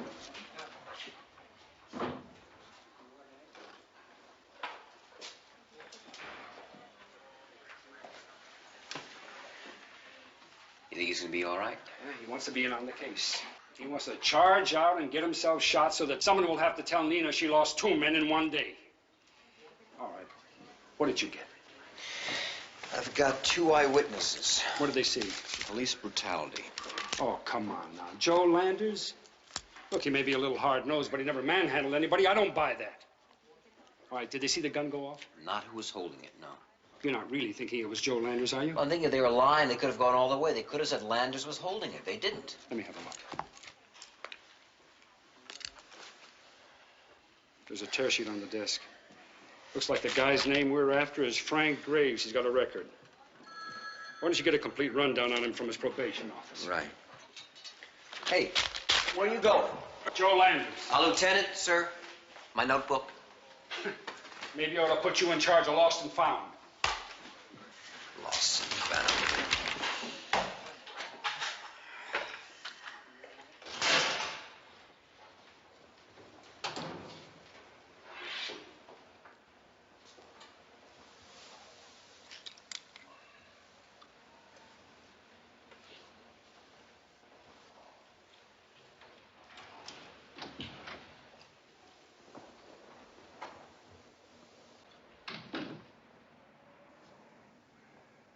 Feeling a little shaky still.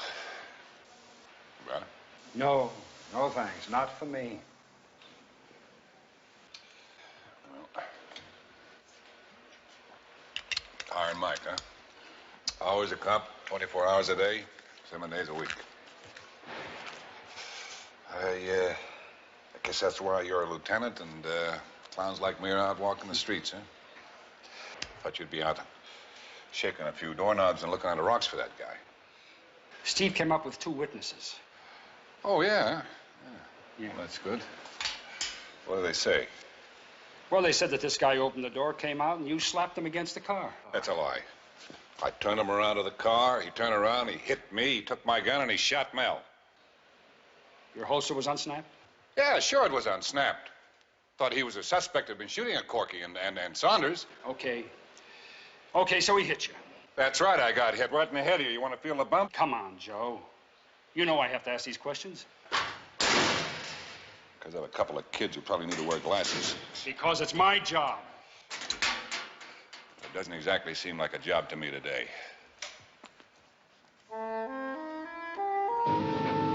Look, I'm just trying to set the record straight. Well, let me help you set something else straight. I just saw my best friend shot to death in the street. I just spent an hour trying to explain it to his son. And now I gotta go face his widow. Now, maybe you can handle all that like it was just routine, but I can't. So get off my back, will you, good buddy? We'll do it tomorrow. Yeah, anytime. Are you sure you're all right? What's that supposed to mean? It means I could drive you home. Thank you for your concern, but I can manage. Just get off the stick and find the guy who killed my partner.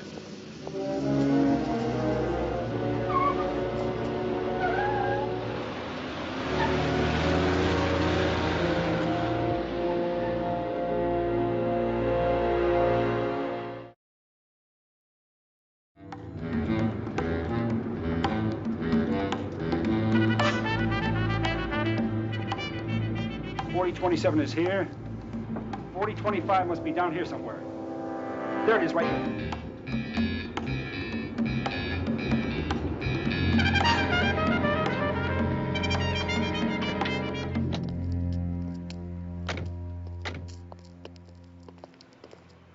Keep your eyes open.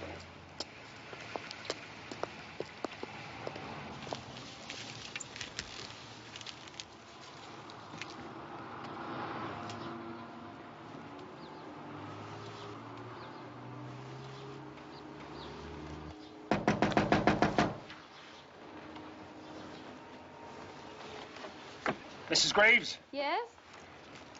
Lieutenant Stone, San Francisco Police Department.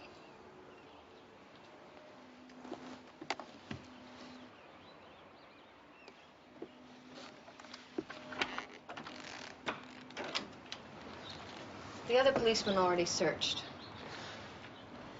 If you want to search too, go ahead. I got it, Mike. Inspector Keller. Mrs. Graves? He's not there. You said the other policeman already searched. Was he a young man, tall, sandy hair? Oh, no, he was closer to your age. He had kind of silvery hair, and I think he had blue eyes. He wasn't wearing a uniform either, but he had a badge. I told him everything I know. Forgive me for asking, but would you mind going over it again for me? Please. I know that he didn't do any of the things that other man said he did. He didn't kill anybody, not any policeman, no one. I mean, why would he do something like that? He's got a good job. He's not in any trouble. We're about... That's why we're investigating.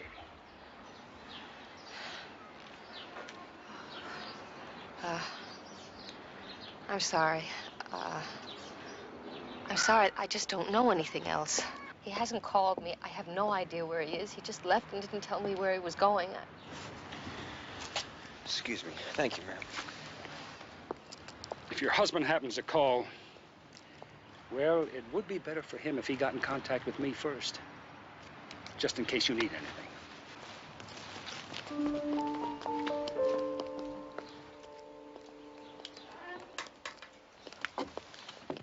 Well, if he hasn't talked to her yet, he will soon. Yeah, what'd you find up there, a crystal ball? No, just the house shows a lot of care. His wife's pregnant. All right, Sherlock, we'll stake it out. But I'll bet if he contacts her, we won't hear about it. Hey, what about Corky coming over here like that? Huh? You're really gonna have to sit on it. It wasn't Corky. It was Joe Landers.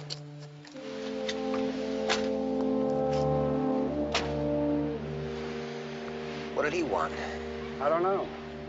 But the way I left him, I'm not too sure he knows either right now.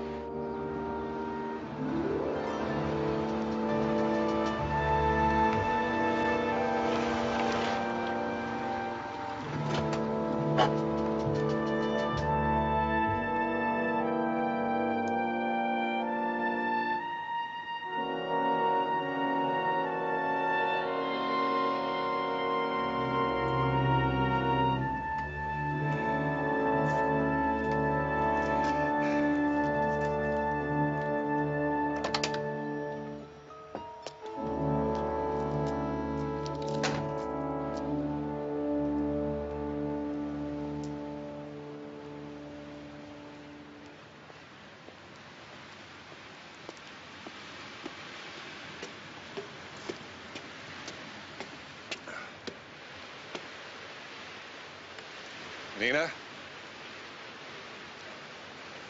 Can I come up?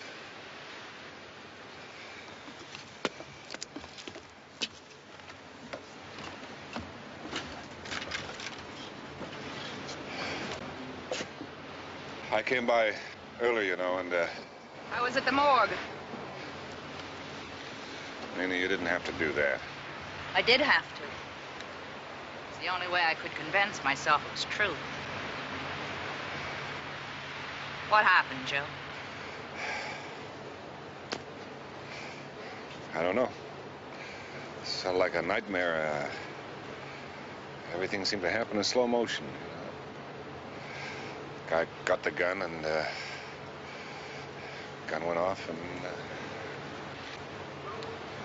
Nina, there's nothing that I could have done, you know. Can I get you something? Drink, maybe? Well, no, I'm fine. You had enough already? What? When did you have the first one, Joe? The first drink of the day. What are you talking about? Well, when was it? After Mel was killed or before?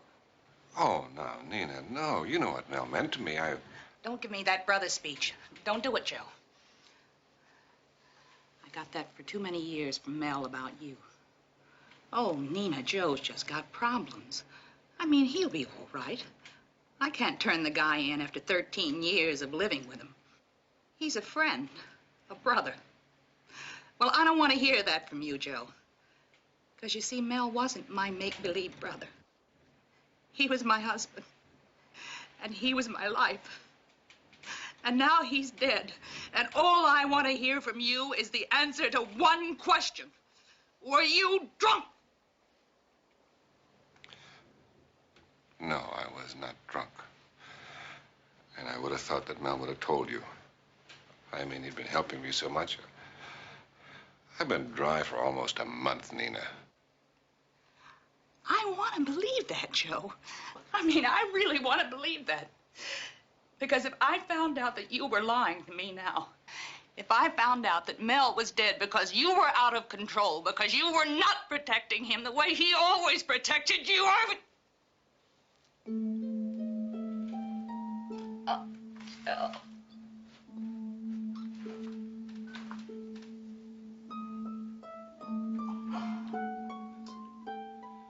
Nina, well, that's the way it happened. You can believe that. Oh, Joe. I'm sorry. Oh, it's okay. You know, I loved him too. And I know that it doesn't do any good to say this now, but I wish it had been me.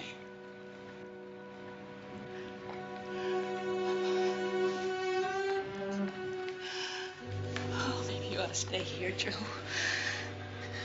Maybe neither one of us should be by ourselves right now. I thought that Corky was coming over. Yeah, he is. He's on his way. You got him, okay? I got something I gotta do.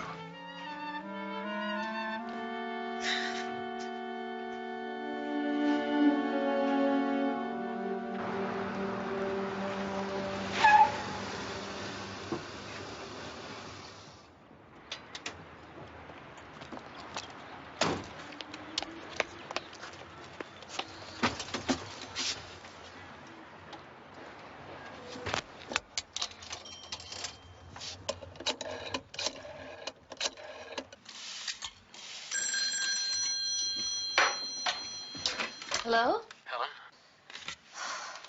Frankie. Oh, sweetheart, where are you? What happened? Listen, are you okay? One thing at a time. Have the police been there? They said that you killed a policeman. No, I didn't do it. I didn't.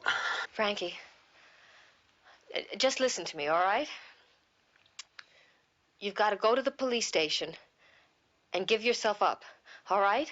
Now, the man left a card here with a number on it, and he said... No, baby, I can't. It's my word against the cops. And the way that guy came down on me, I'm a dead man.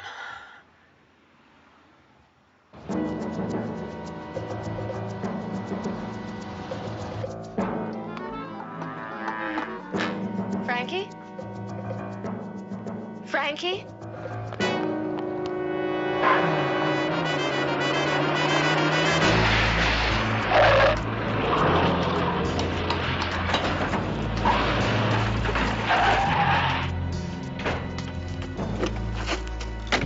David 19 to headquarters. Repeat, this is 3 David 19 to headquarters. We have a 1030 here in the Mission District at Valencia and Clarion. Dark blue sedan, license 764IWJ. Suspect owner of vehicle escaped on foot, believed to be in area. Request backup units. Repeat, a 1030 in the Mission District at Valencia and Clarion. Dark blue sedan, license number 764IWJ. Suspect owner of vehicle escaped on foot, believed to be in area. Request backup units. Mission District. Didn't his probation officer say that Graves' brother hung out there? Yeah, we didn't have an address. Well, we've got Valencia and Clarion. Come on, let's move it.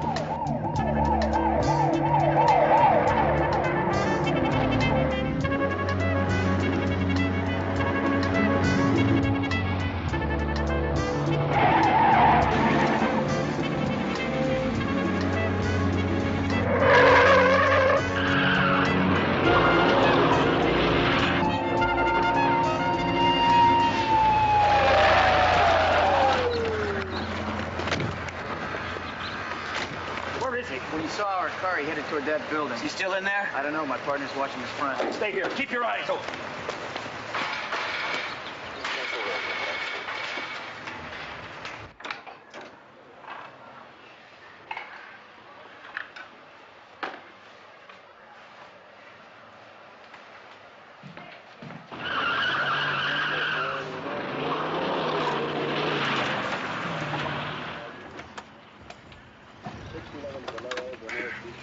Where is he?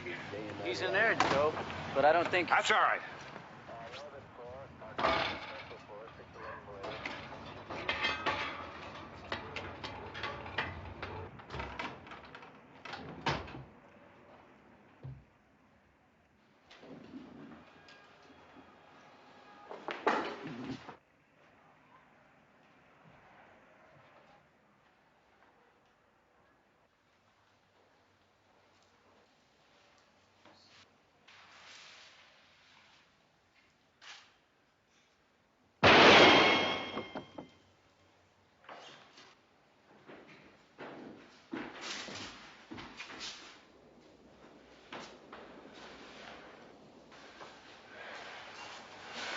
Joe. I think I got him.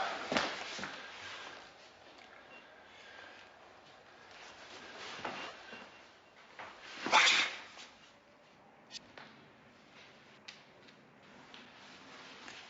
Steve! Yeah? Are you all right? Yeah. Where's Graves? He's gone. That was Joe.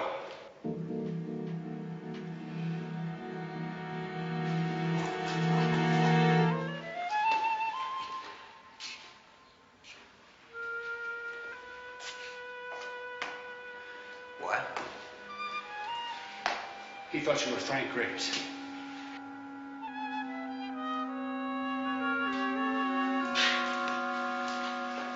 What are you doing? Are you gonna kill me? What the hell are you doing, man? Come in. All right. All right. Didn't know it was you. Just give me the gun. Give me the gun. Here. What's going on? Come on, let's go. And this time I'll drive.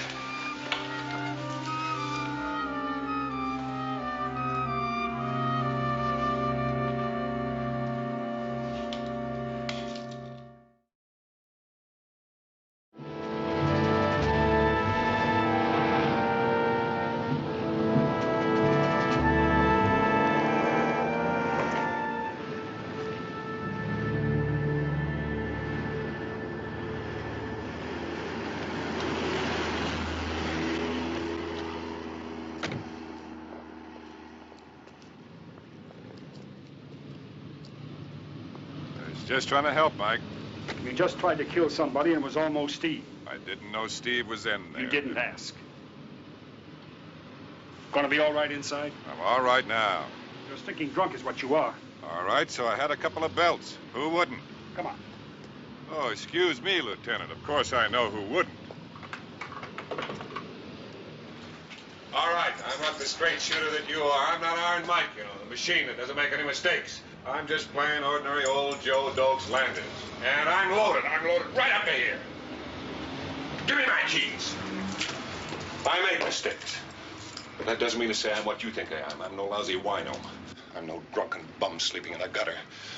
For your information, good buddy, we both belong to the same department. We wear the same badges. We work the same hours. And I lay my life on the line out there 7 days a week, just like you do. Listen to me, Joe. Why don't you take the next 2 or 3 days off? It'll do you good. I'll tell him down at the station. And just what are you going to tell him? That you're going to take the next 2 or 3 days off. I'll just bet that's what you're going to tell him. Well, butt out. You got that? Butt out. What I do on my own time is my own business. I don't want your advice, your help, or your missionary zeal. Just butt out.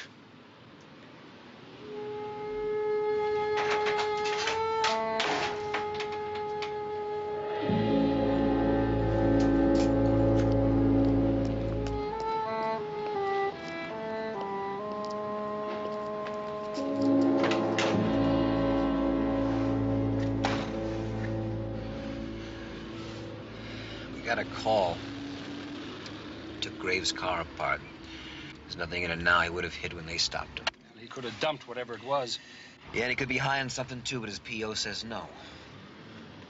Said he went straight ever since he came out? That's right. And you know what his juvie record was for? Running with a street gang. Whatever they did, he did. Sounds like you're right back to Joe Landers holding the gun when it went off. Could be that all he did was run a street light. Could be. But Mel Schaffer is dead. Okay. All right, but Graves has got a wife, he's got a family on the way, a good job, money. I mean, why is he gonna kill somebody for a traffic ticket? Head for Potrero. Why Potrero? I think it's time we talk to Nina Schaffer. Was he drunk when it happened? I don't know that.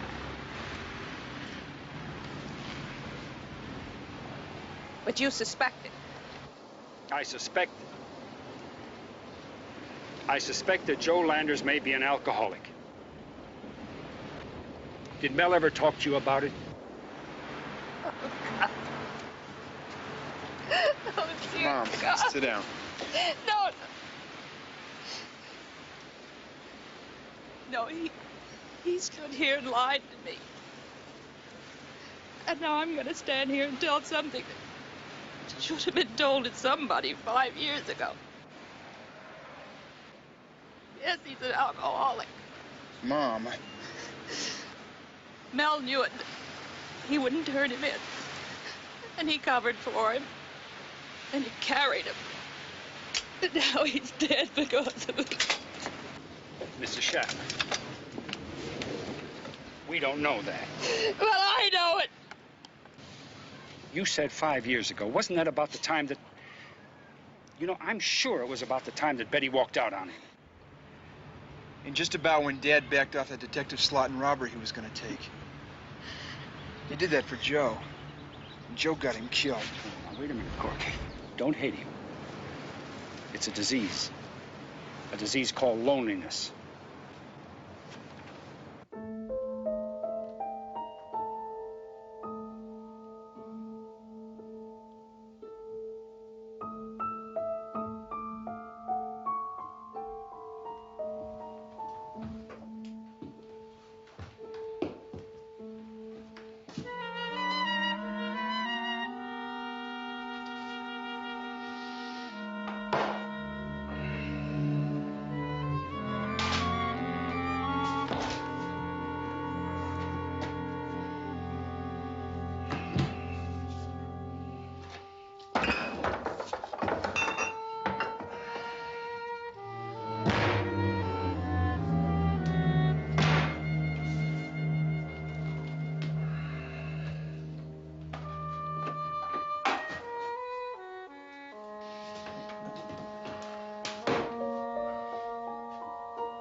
Inspectors 8-1 to headquarters.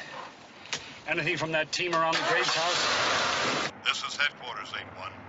Inspectors 24 report that wife of suspect on the move and nearing the Mission District.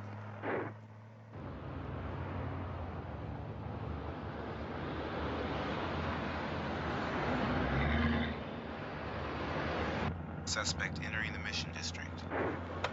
She's going to him, all right. And he's probably with that brother of his, member of the same gang that Graves used to hang out with. Yeah, Grim Reapers. It's a bad bunch. Grim Reapers, yeah.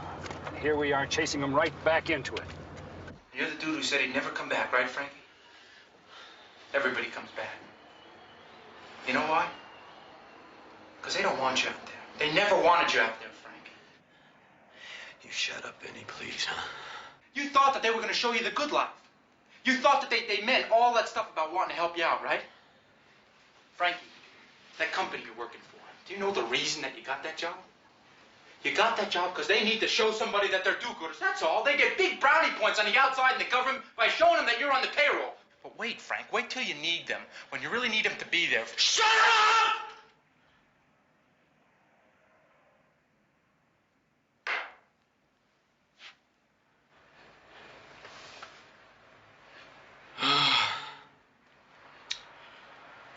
Vinny.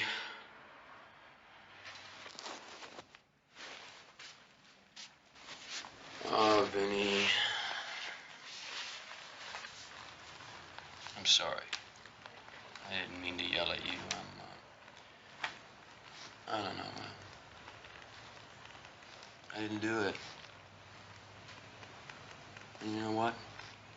The last thing in the world I need is a lecture from my kid brother. I didn't come here for that. You know what I came here for? A little help, Frank?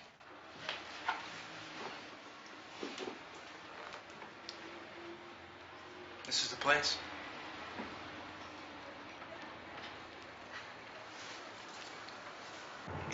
This is 2-4. The lady's stopping at a building on Lexington and 18th. Keep her out of there. It could be a powder keg. And get some backup units here to screen off the area. 10-4. No answer. Doesn't matter anyway, Frank. You don't need a lawyer. You need this. I told you to put that thing away. Yeah, and you also told me you were going to be king of the hill out there, too, Frank. All you needed was that big break they gave you.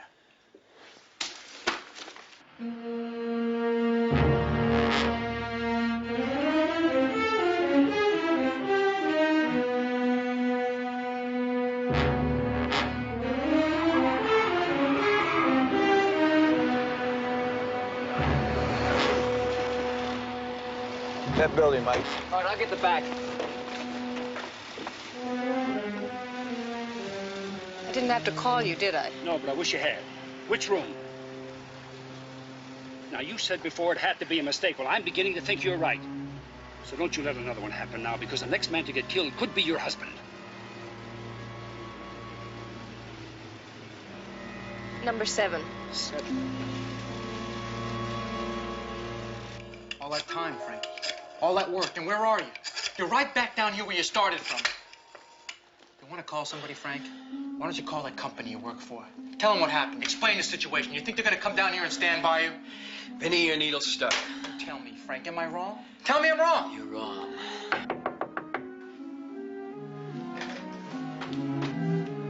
Who is it? Police, open the door. You gonna run again, Frank? That's not the answer. That's never the answer. Coming, just a second.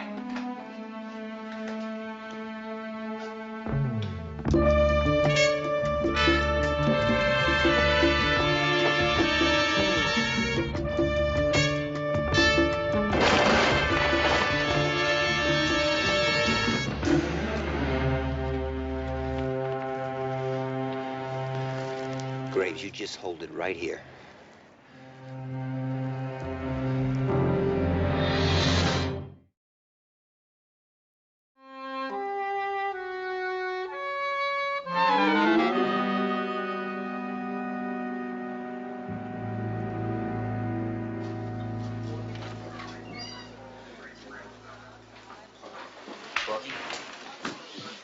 Is that him? Yes. Graves? Yeah, that's him.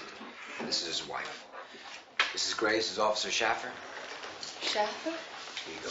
Mrs. Graves? Excuse us one moment, please.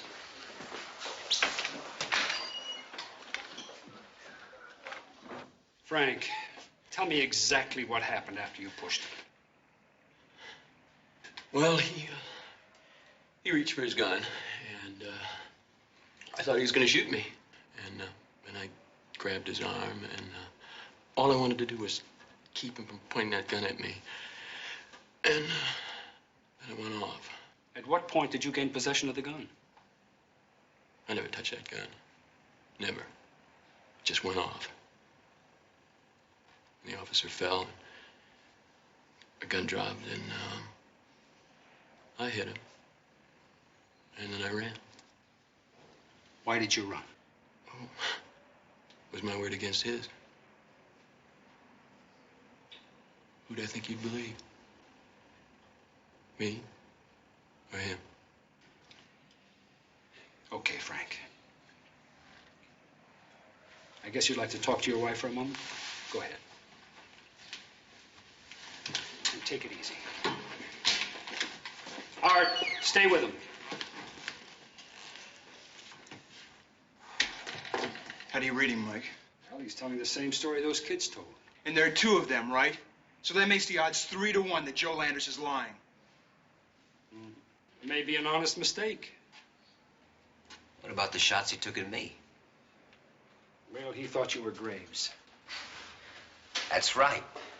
Do you know what you're accusing him of? Drunk on duty, manslaughter, obstructing justice. And attempted murder. But what else was Landers doing there if it wasn't to get hold of Graves before we did? I mean, I'm not saying he's a killer, Mike, but he's like you said, he's sick. All right, he's sick. But he's alive. My father's dead. Now, look, I've been doing some checking on my own, and I found out that Joe Landers has had more than his share of sick calls. Porky. And knowing how close he and my father were, there's no telling how many others that nobody else knew about. Porky, now listen to me. This is no courtroom in here.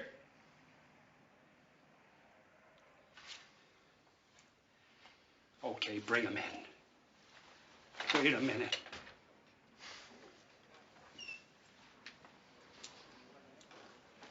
I'm okay, Mike. You're sure? Yeah.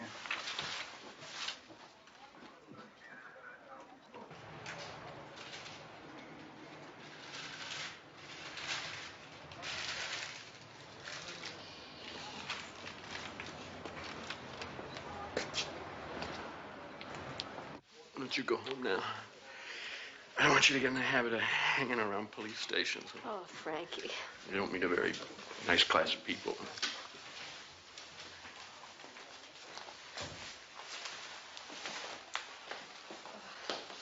What's going to happen to him? Well, my personal opinion is that your husband's telling the truth. And that he's just as much a victim as that officer who was killed. Thank you. Wait a minute now. Remember, I said that was my personal opinion. I know. I don't happen to agree with what Frankie said about the class of people you meet here. Thank you.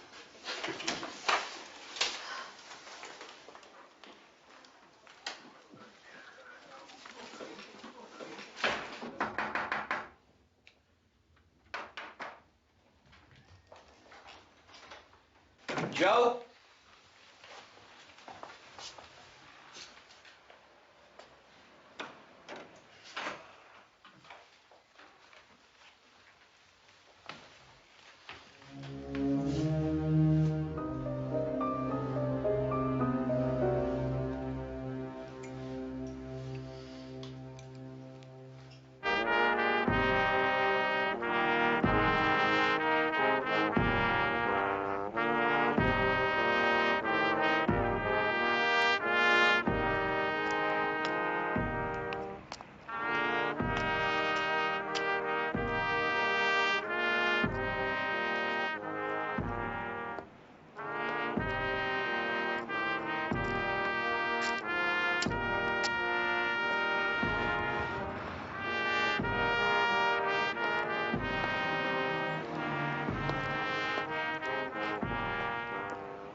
He's a little taller than you with silver hair. It's about 15 minutes ago.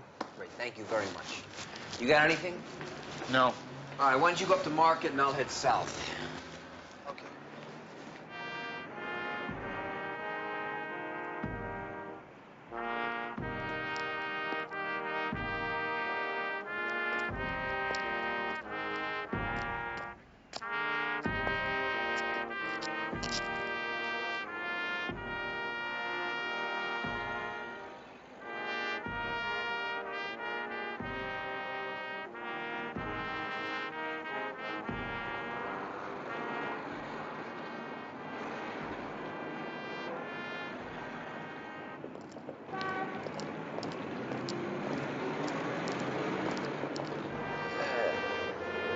Howdy, friend. Get away from me. Hey, no, we want a little drinky, huh? There's plenty for all of us. Get away from me. I'll run you in for vagrancy. Get away from me. Come on. Get up. Get over against that wall and get your hands on that wall and put your feet apart. What are you talking about? Listen, Joe!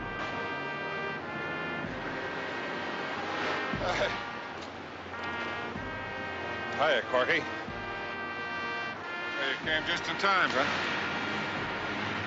What's the matter, son? You killed him, didn't you? What? My father, you killed him. Who told you a thing like that? Come on, let's go. All right, now where are we going? To see Mike Stone. Oh, Stone, huh? Is he the one who told you that? Is he the one who told you that I killed Mel? Come on, Joe. You're going in, even if I have to put the cuffs on. All right, all right. I'll go in, but I'm gonna walk in.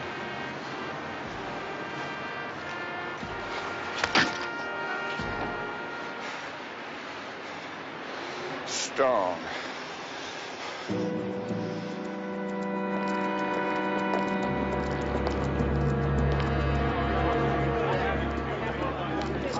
Excuse me. Oh, man. I found him. He hit me with a bottle. How long ago? A few minutes.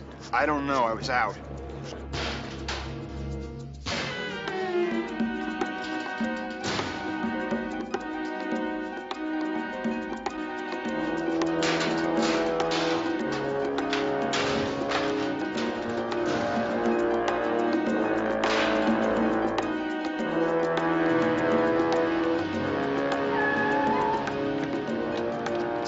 Let's get that patched up first.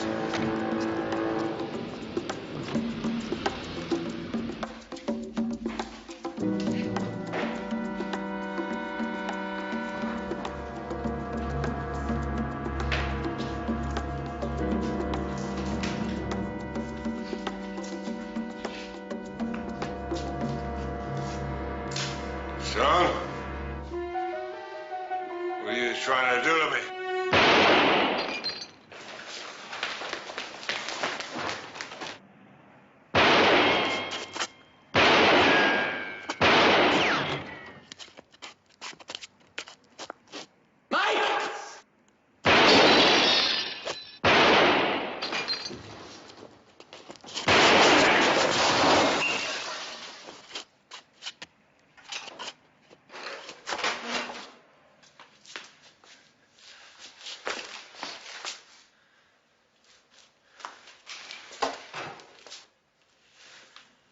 Corky.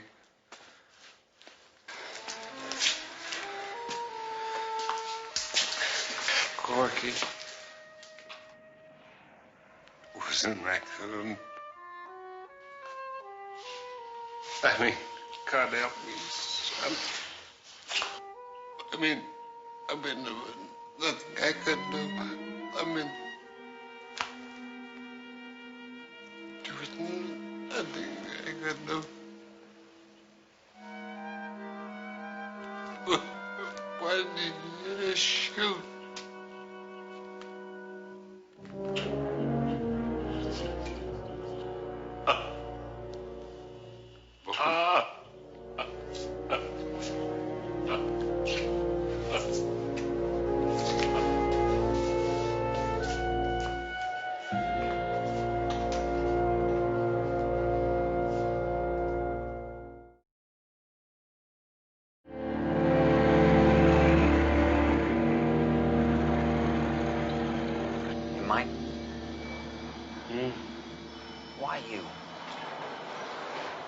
I don't know.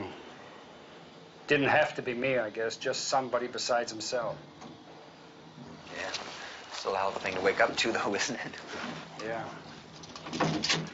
Do you know that there are 45,000 other people with the same problem right here in this city? Yeah. 10 million in the country. 10 million? Mm-hmm. You said it's a disease of loneliness? No, I didn't say that. AA said it. I guess they ought to know. Hey, Steve. Some of the guys gone over to Lucky's for a few beers. You got anything on? I don't think tonight, Jeff. Thanks anyway. Okay, see you later. I hope you didn't do that for my benefit. No. But on the other hand, I wouldn't want to end up at Lost and Found either. Lost and found? Oh, yeah. Yeah, it wasn't bad, was it? That was pretty bad. Huh? That was pretty bad. Just because you didn't say it. Oh, that's not the reason. Oh, no, come on.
There's Lessig. Yeah.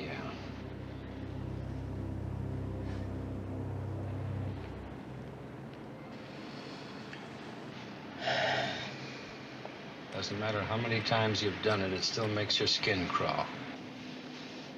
A loose screw sitting out here somewhere in the dark, or walking around in that market watching women, and they don't even know he's there. Gotta hand it to gals like Evelyn. To be bait for a rapist?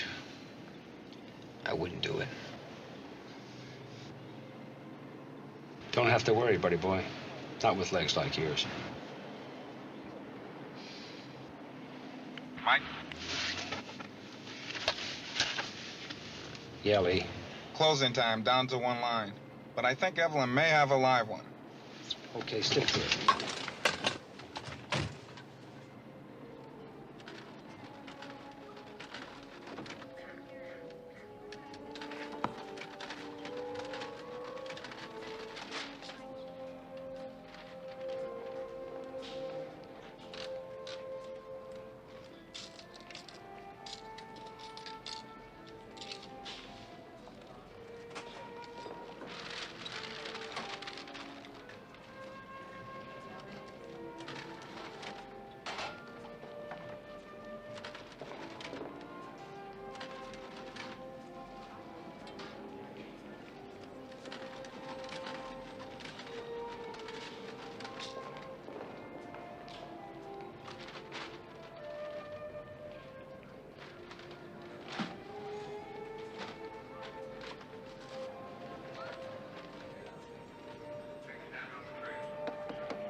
I can take that view over here.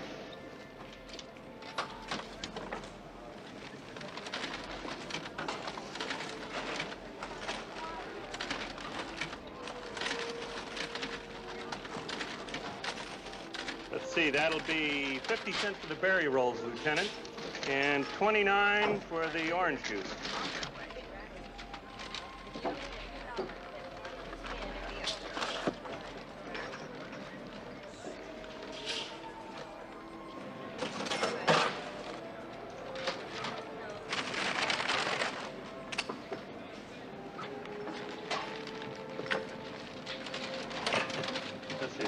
And for the razor blade.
Can you make out the plates?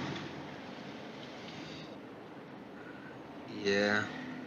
Looks like another salad admirer. Or a guy with ears as good as his eyes.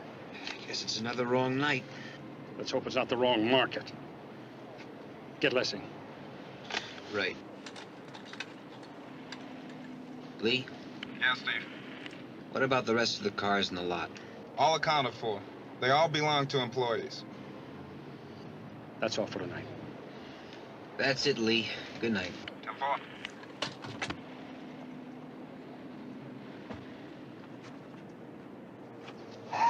Relax, relax.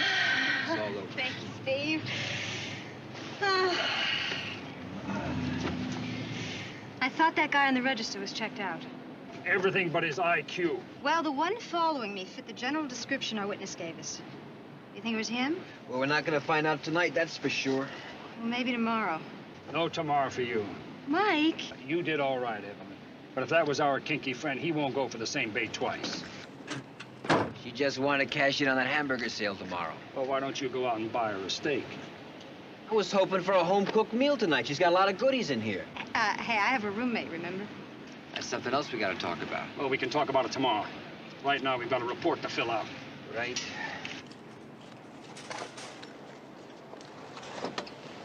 Good night, babe. Good night.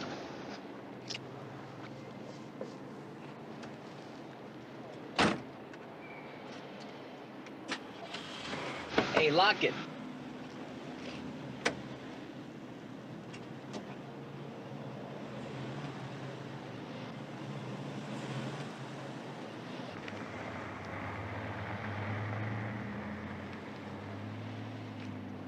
You know, she wouldn't want to hear this, but I'm certainly glad she's off that detail. Yeah. You know, I guess I'm old-fashioned. I don't know. I just don't think this is woman's work.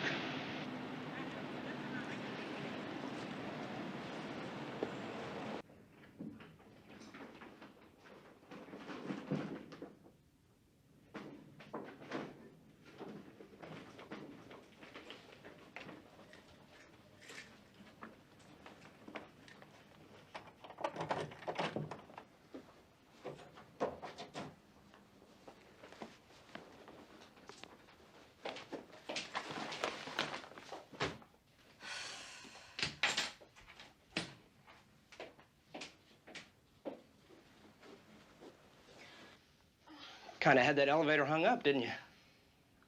Oh, yeah, I'm sorry. No problem. No problem. Thank you.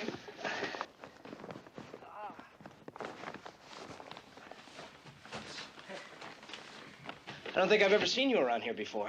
You new in the building? Oh, no, I've been here a couple of years. I don't think I've ever seen you either. Sure you have. Listen, thank you very much. Oh, there's plenty of time for thanks. Market.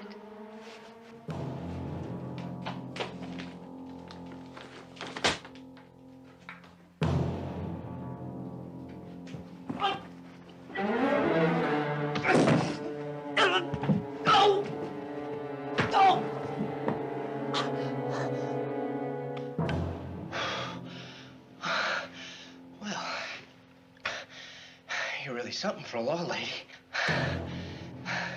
And cute, too. Real cute. You and your friends were figuring on trapping me tonight, weren't you? Well, that's the way it is with traps sometimes. They just snap those old teeth right back in the person trying to set them. You scared? And I bet you fight real good, too, don't you?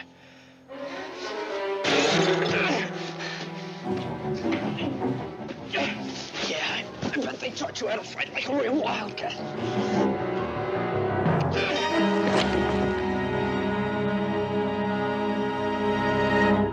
And so, dear Lord, we ask that you give our sister Evelyn, who served the armed forces of this country and the police department of this city, and who gave her life in an act of duty, a peaceful rest in this grave until the day when you, the resurrection and the life, shall raise her up in glory.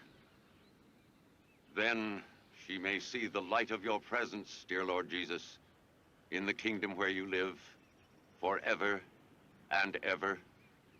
Amen.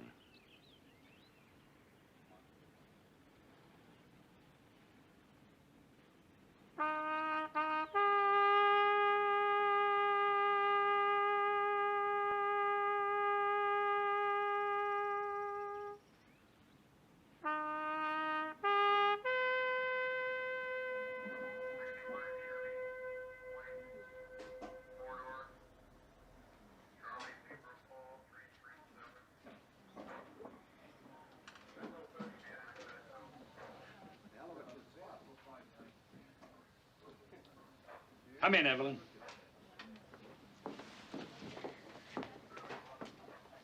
You did it, Mike. You gave me duty. Well, it was your record and your request. Yeah, but it was your decision. I don't know. Working a stakeout, I finally feel like I belong. Thanks, Mike.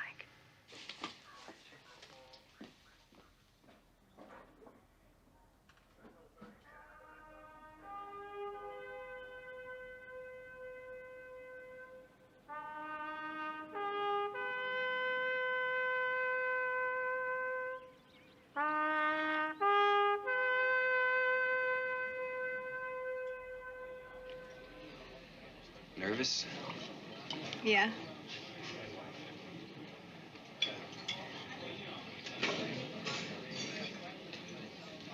You know, you don't have to do this stakeout. No. You don't have to take a case when it looks like it's going to get rough either. We're not social workers. We are police officers, right? Guess I was thinking a little different. Why? Because you're a man and I'm a woman? Because you're a woman that I care about.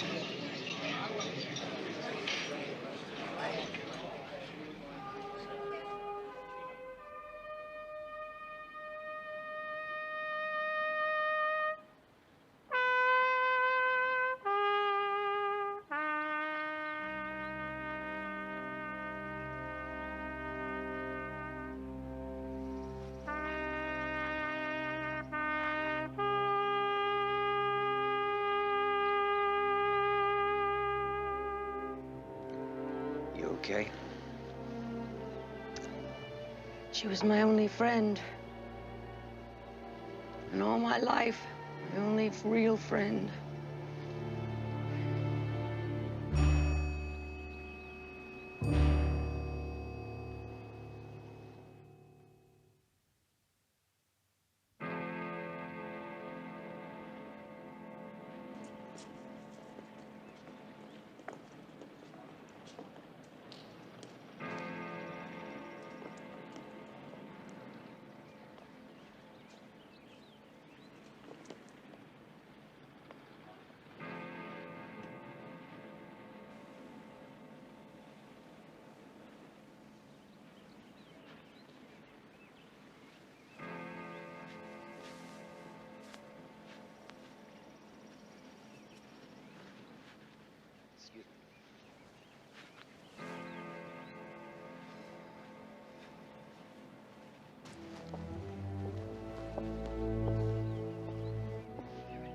bricks in a graveyard.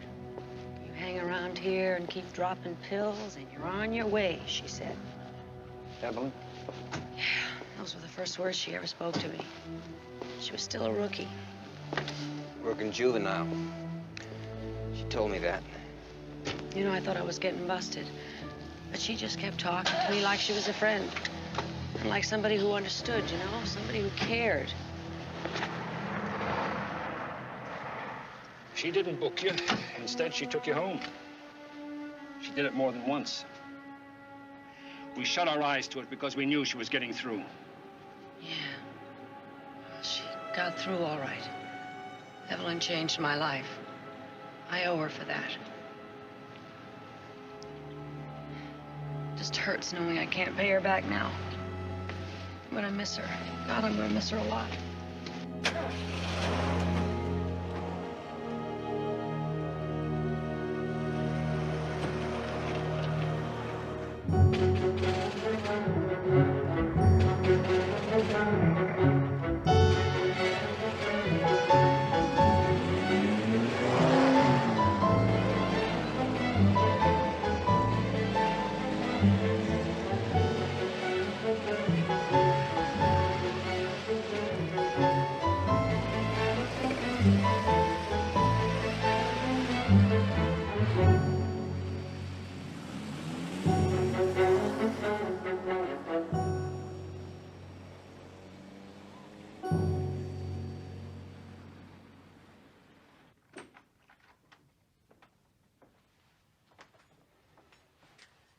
Thanks, Mike.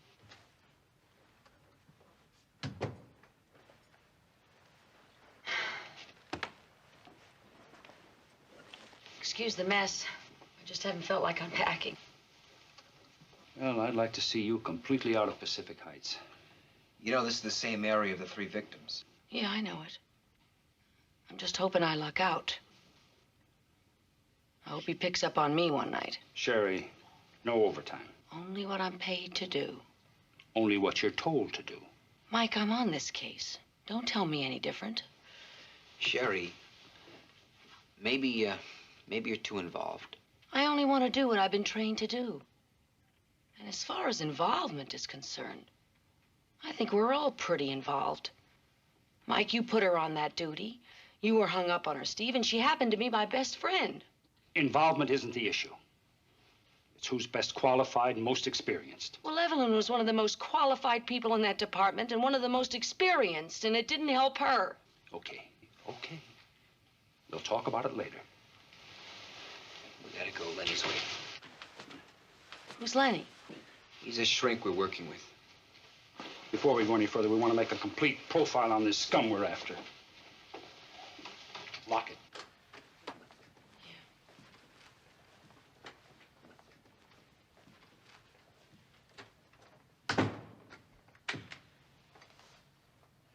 Look, don't get uptight with me. You don't know who he is. He doesn't understand his problems. And you're asking for 8x10 glossies with thumbprints? I mean, come on, Mike. Well, what about his M.O.? Doesn't that tell you enough to translate for us? What, the corner market? That's a natural, a regular game preserve. Chicks on display there like all the rest of the merchandise. Shouldn't need a psychiatrist to tell you that. No. What I need is a giant aspirin. Hey, this looks great. You want to try it? No, not for me. What about the apartment? Anything unusual there? Yeah, no sign of forced entry. Talked his way in. That's usually the way. That's why women don't like to report rape. They don't like admitting they got halfway there on their own. Oh, sorry, man, I forgot you were seeing her. Can I have the pepper, please? She's a trained police officer, Lenny. Off duty. Yes, but that has no nothing... buts, man. Off duty, she was a chick. I'll have a hamburger medium. Thank you. Well, this guy's got to be smooth if the same guy in both these cases. How many you say, 2 before Evelyn in the same neighborhood? Yeah. And with 1 in 20 reporting a rape, no telling how many other victims he left behind choking on their nightmares. Okay, you say he charms them, which squares with what the one girl we've talked to said. She let him unload her groceries, and then he loaded her into the car. But how does a guy who's obviously as intelligent as this dude is, how does he become such a freak? Well, if it's a profile of a rapist you're after, intellect isn't relevant. Then what is? Primarily his hatred toward women. A twisted view of sex. Sadism. Sure. Masochism, sure. Perversion, sure. Turned on by violence, by danger, the chance of being caught, sure. Now, wait a minute. Are you saying that this guy is smart enough to get one of the best women on the force to let him into her apartment, and then dumb enough to chance getting caught? We're not talking about a rational mind. This is a man who's both psychotic and schizoid.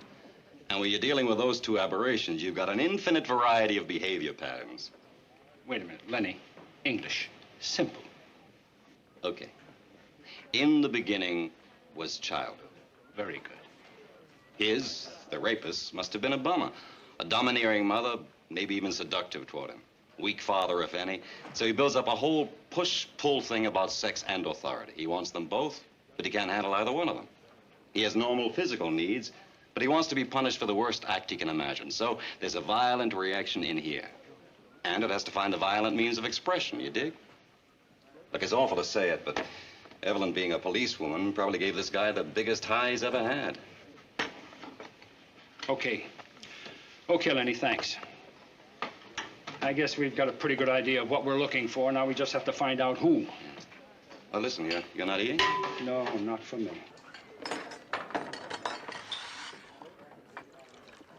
Checked out the guy driving the truck? Yeah, clean. Home with his wife and friends 5 minutes after he left the market. Well, somebody else saw her and followed her home. Yeah, well, we waved goodbyes.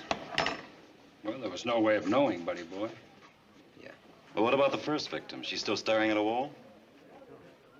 Yeah. We're going to talk to the second one again. What was her name?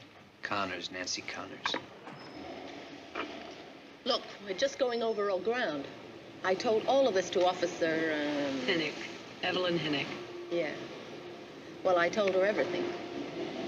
Intimate stuff, things I didn't even believe were coming out of my own mouth. Miss Connors, well, can I call you Nancy? Yeah. Do you want to stand on formalities with the kind of nitty-gritty you're after? No, I guess not. Your description of him, it was pretty vague. You said he was in his 20s, medium height, dark hair. Could you be more specific? Look, I'm glad I can't remember. I'm trying very hard to forget it. It wasn't very pretty. I'm sure it wasn't. But now that you've had time. It was dark where my car was. And he hit me as soon as he knew what I was... I should have stayed in Libya. Where? Oh, I've been working overseas for the past 8 years. Oil companies like this one. I see. You said when you fell, he hit you and then he kicked you. Is that right? You know, it left quite a mark. So it must have been a pretty heavy boot. Boot? Yeah. Wait a minute. When you talked to Evelyn, you didn't say anything about a boot. Didn't I? No. Well, it was a boot, all right. What color boot? Black, or maybe dark brown. Do you remember what kind? I mean, was it mod, cowboy, hiking? I don't know. Leather. Yeah, leather and laces. You told Evelyn that he kept saying OP really likes you.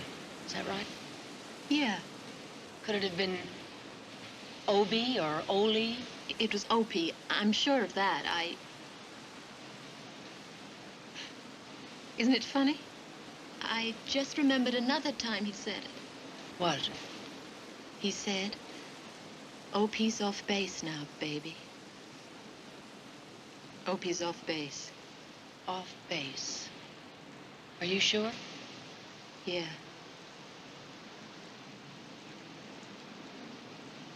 Look, I haven't helped you very much, and I've said all this before, but... Not quite all of it. Thank you, Nancy. I'll walk you back across. I have an umbrella.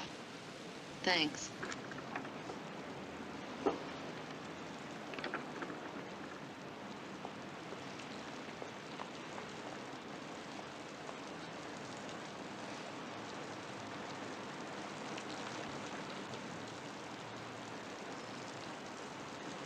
Thank you very much, Nancy. I really appreciate it. You're welcome.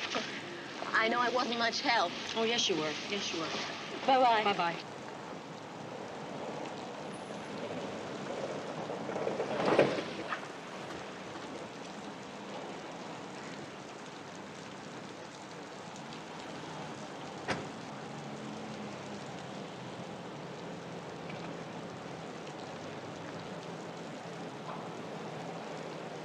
Okay, Mike, what do you want me to do? Sit home and crochet a sweater?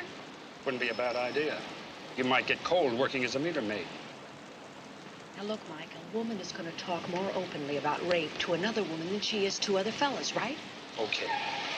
So we're a couple of thrill seekers. Now get home. Before I tell you what I got from Nancy Connors, or do you want me to phone it in? Get in. Hurry up. I'm coming.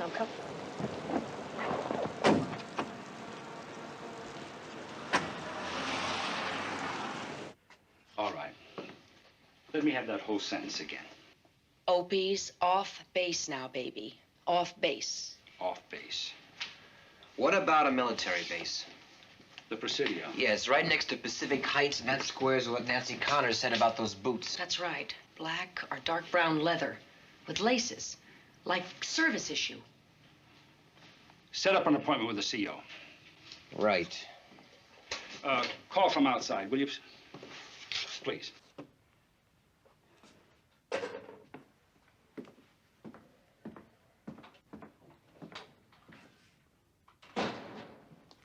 Sit down. Okay, here we go. You're the 1,000-year-old wise police lieutenant, and I'm the 27-year-old rookie, and it's lecture time. How did you ever get into the academy? Truth is, I was rejected.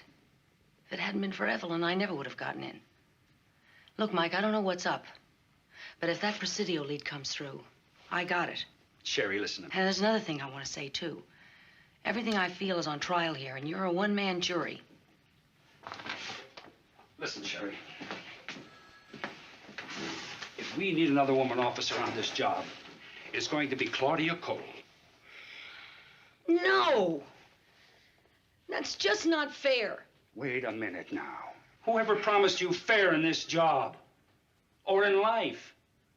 Is it fair that Evelyn is dead? Is it fair that people get stabbed, shot, and robbed? What's fair?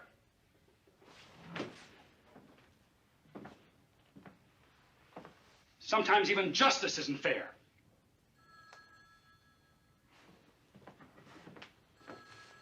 Claudia is up because I say so.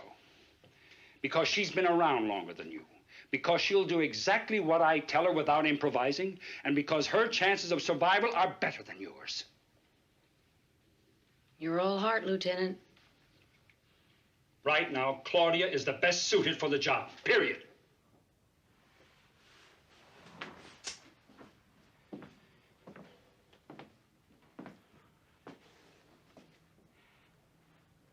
And someday, I hope to be able to say to another rookie that Sherry is the best one for the job.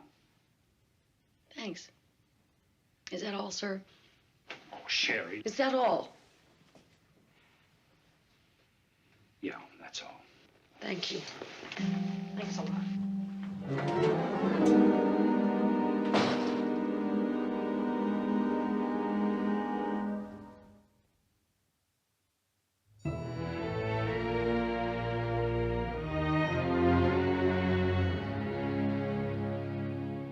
We've got 4,600 men assigned to the Presidio, Lieutenant. Inspector Keller gave me enough to start wheels turning on all of them. And nothing's turned up yet? No one named Opie. No one with that nickname. Not even a surname like Oppenheimer that could be cut to Opie, for example. What about initials? Only one with the initials OP. Name's Prentice. Orrin James Prentice. OP. Opie. Bring in the file on Specialist 4, Orrin James Prentice, please.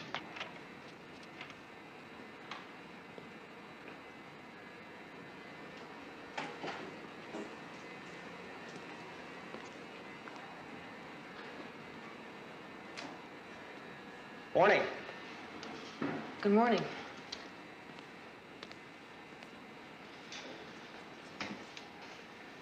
Well, now who would want to steal some old shorts and holy t-shirts? That the right machine? Yeah, I use the same one every time. I've never seen you down here before. Usually at night. Well, I guess I'll have to revise my laundry schedule. Don't bother. Hey, let me get that. There. That ought to buy me at least 30 seconds, huh? Okay. I'm counting. I bet you are, too. There's no way this guy's gonna score with me, right? I'd say you were wasting your time, yeah. And your money. But thanks. Oh, now, wait a minute. That is just judging a man too fast. I mean, we should go somewhere, do something first. Maybe catch a movie, go to dinner, take it from there.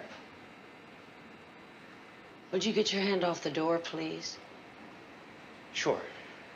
After you give it another 30 seconds or so to think about it, okay? Just a movie. Tonight, maybe. Open the door. Not until I get an answer. I gave you an answer. And if you haven't gotten it by now, you must be pretty thick.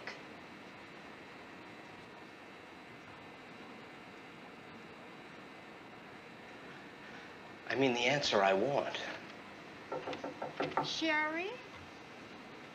Come in.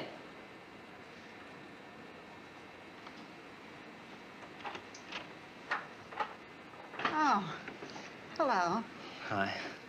Sherry, I just knocked on your door about that recipe. Well, if you have time, I could show you how to fold those egg whites in right now. Yeah. Oh, yeah, I've got the time right now. Come on. You know, when I lost Mr. Wentworth, Sherry? Rain check? No.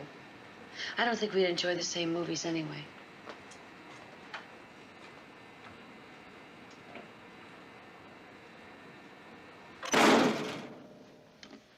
Psychiatric report.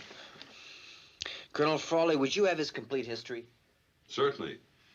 It's kept at Letterman General Hospital. It's one of our support facilities. Now, could you arrange to have the psychiatrist meet with us? Right away. His name's Dr. Frank Kamer.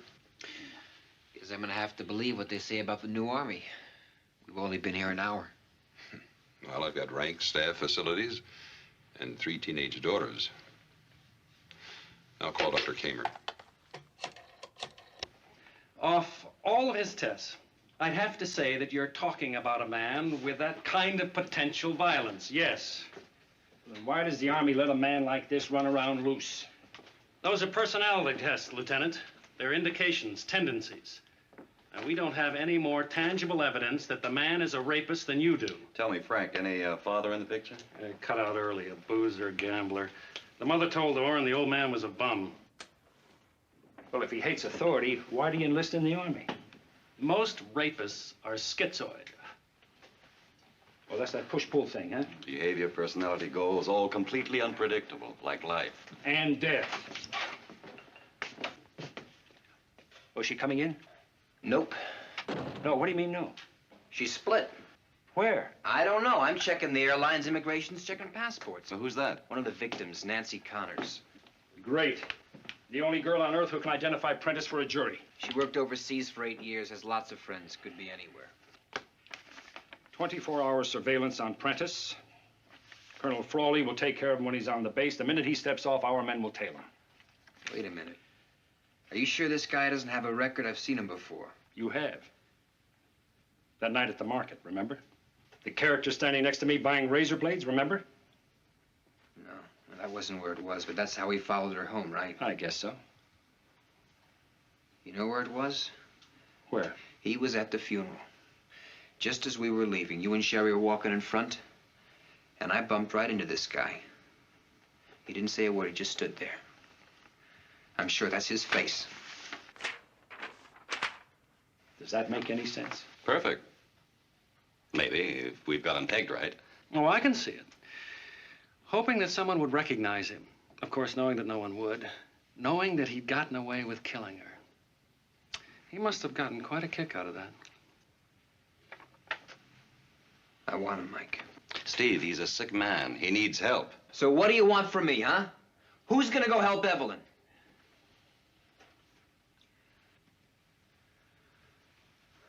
All right, what's our next move? Our only move is to get him off the streets. After that, it's up to the courts, right? Right. Okay. I only know one way. More bait.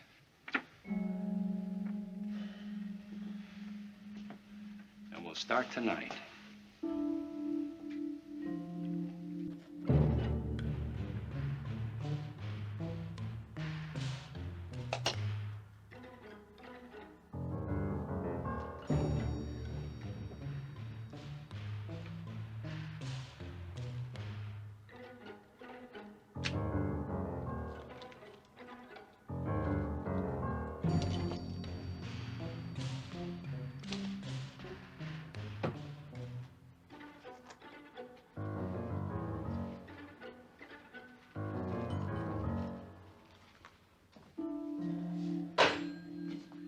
Prentice got off the base early before Frawley could get anybody on him. Well, what about our men? Didn't get word in time. He got through the scene.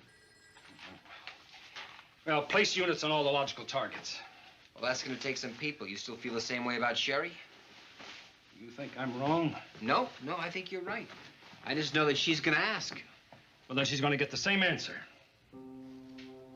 She's too green.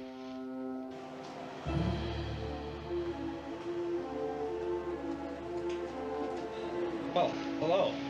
Hello. Well, guess nobody loves me. Not even any mail. You going somewhere you want company? No. Sure? Very. Well, can't win them all. Bye. Bye.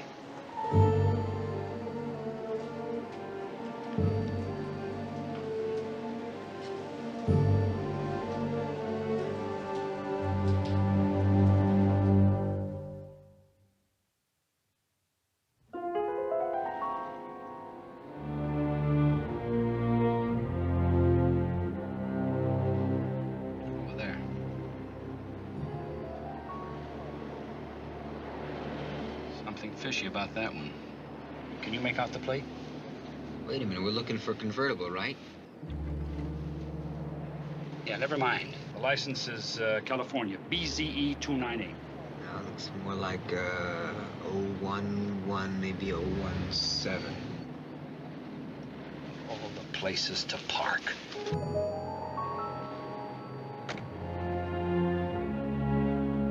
Looks like a woman.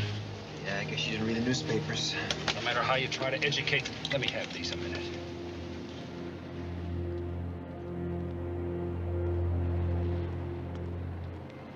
Damn. It's Sherry. That's right, Sherry. And if you were right about Prentice being at that funeral, then he must have seen her with us. Listen, if she gets in there, he's gonna smell stakeout for sure.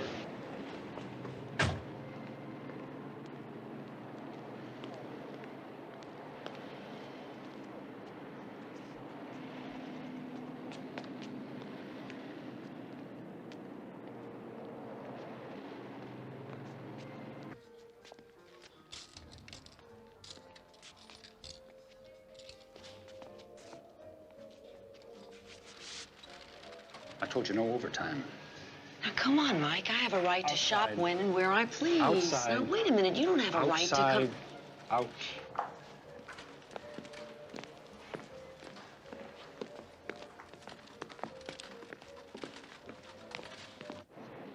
You're sure? Who? Who are you talking about? Our man.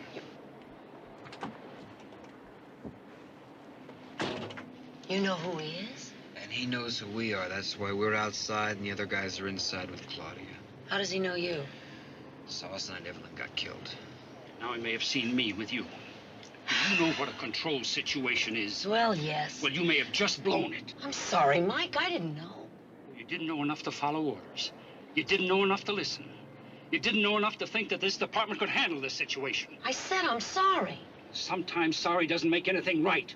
Just remember that, rookie.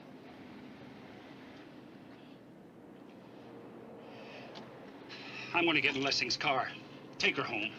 Wait a minute. My car's right over there. Oh, right over there, huh? Right in the darkest corner of the parking lot. Well, all you needed was a free love poster and a neon light in your navel. Miss Reese, You are grounded. Grounded? That's what I said, grounded. And if you break it, you're through.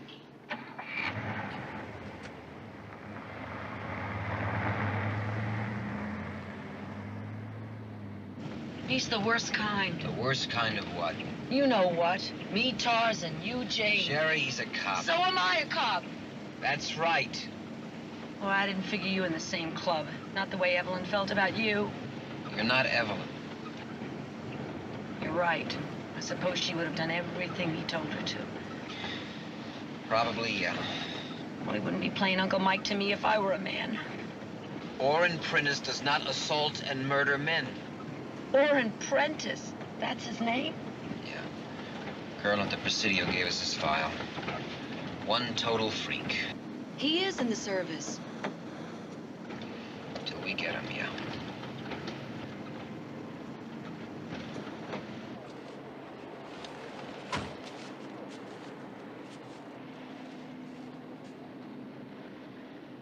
Nothing? Not inside. Anything from the other units? All quiet. Barrett's staying right close to Claudia. Good. I'll give it 5 and head back in.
Steve.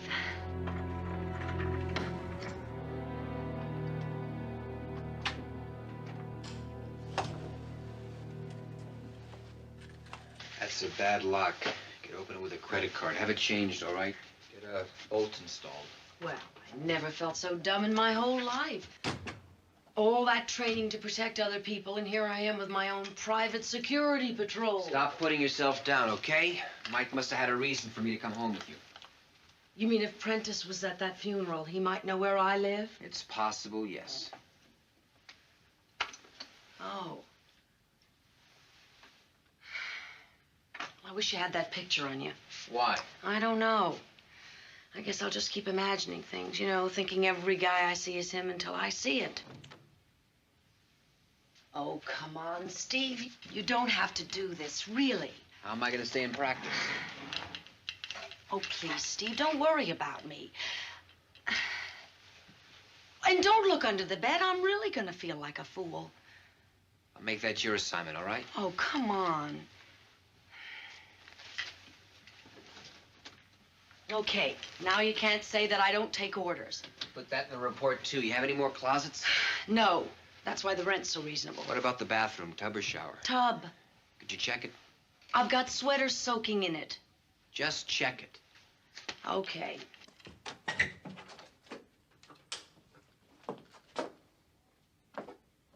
All clear. All right, well, I'm gonna head back. Okay. I'll be getting an earful, too. Steve. Yeah, Thanks. you're welcome. Look, why don't you put the chair in front of the door tonight, and in the morning, get the bolts installed? Yes, sir. All right, sir. Good night. Good night.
Inspectors 81 to headquarters.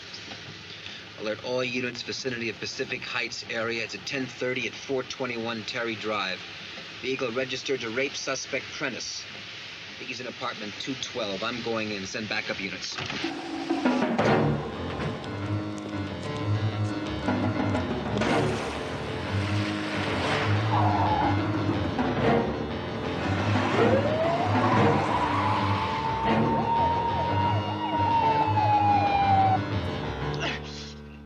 You have something in the bag?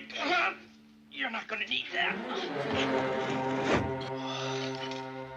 No, you're not gonna need this.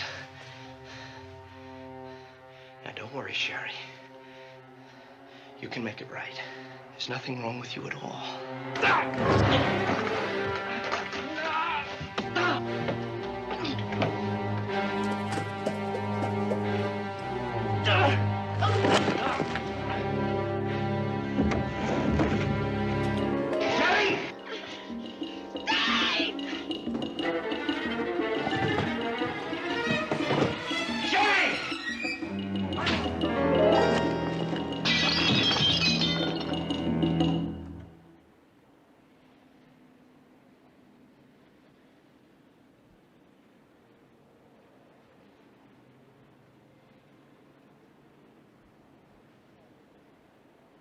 Don't do it.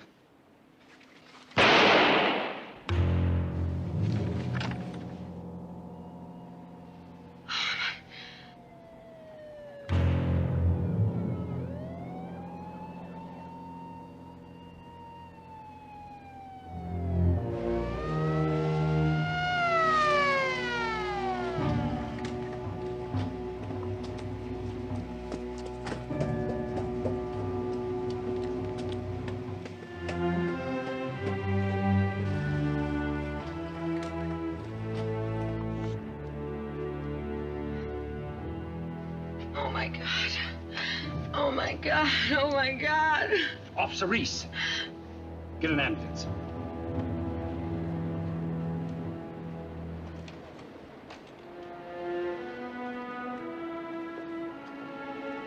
You didn't give me a choice, Mike. Happens sometimes. Maybe nobody gave him one either. Like Lenny said, in the beginning, there was childhood.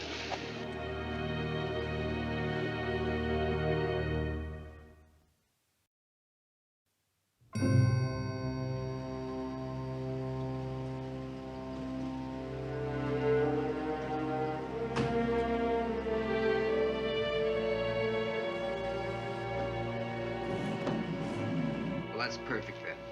Thank you very much. The room at the St. Francis is all ready. A room? We thought you could do with one night's rest.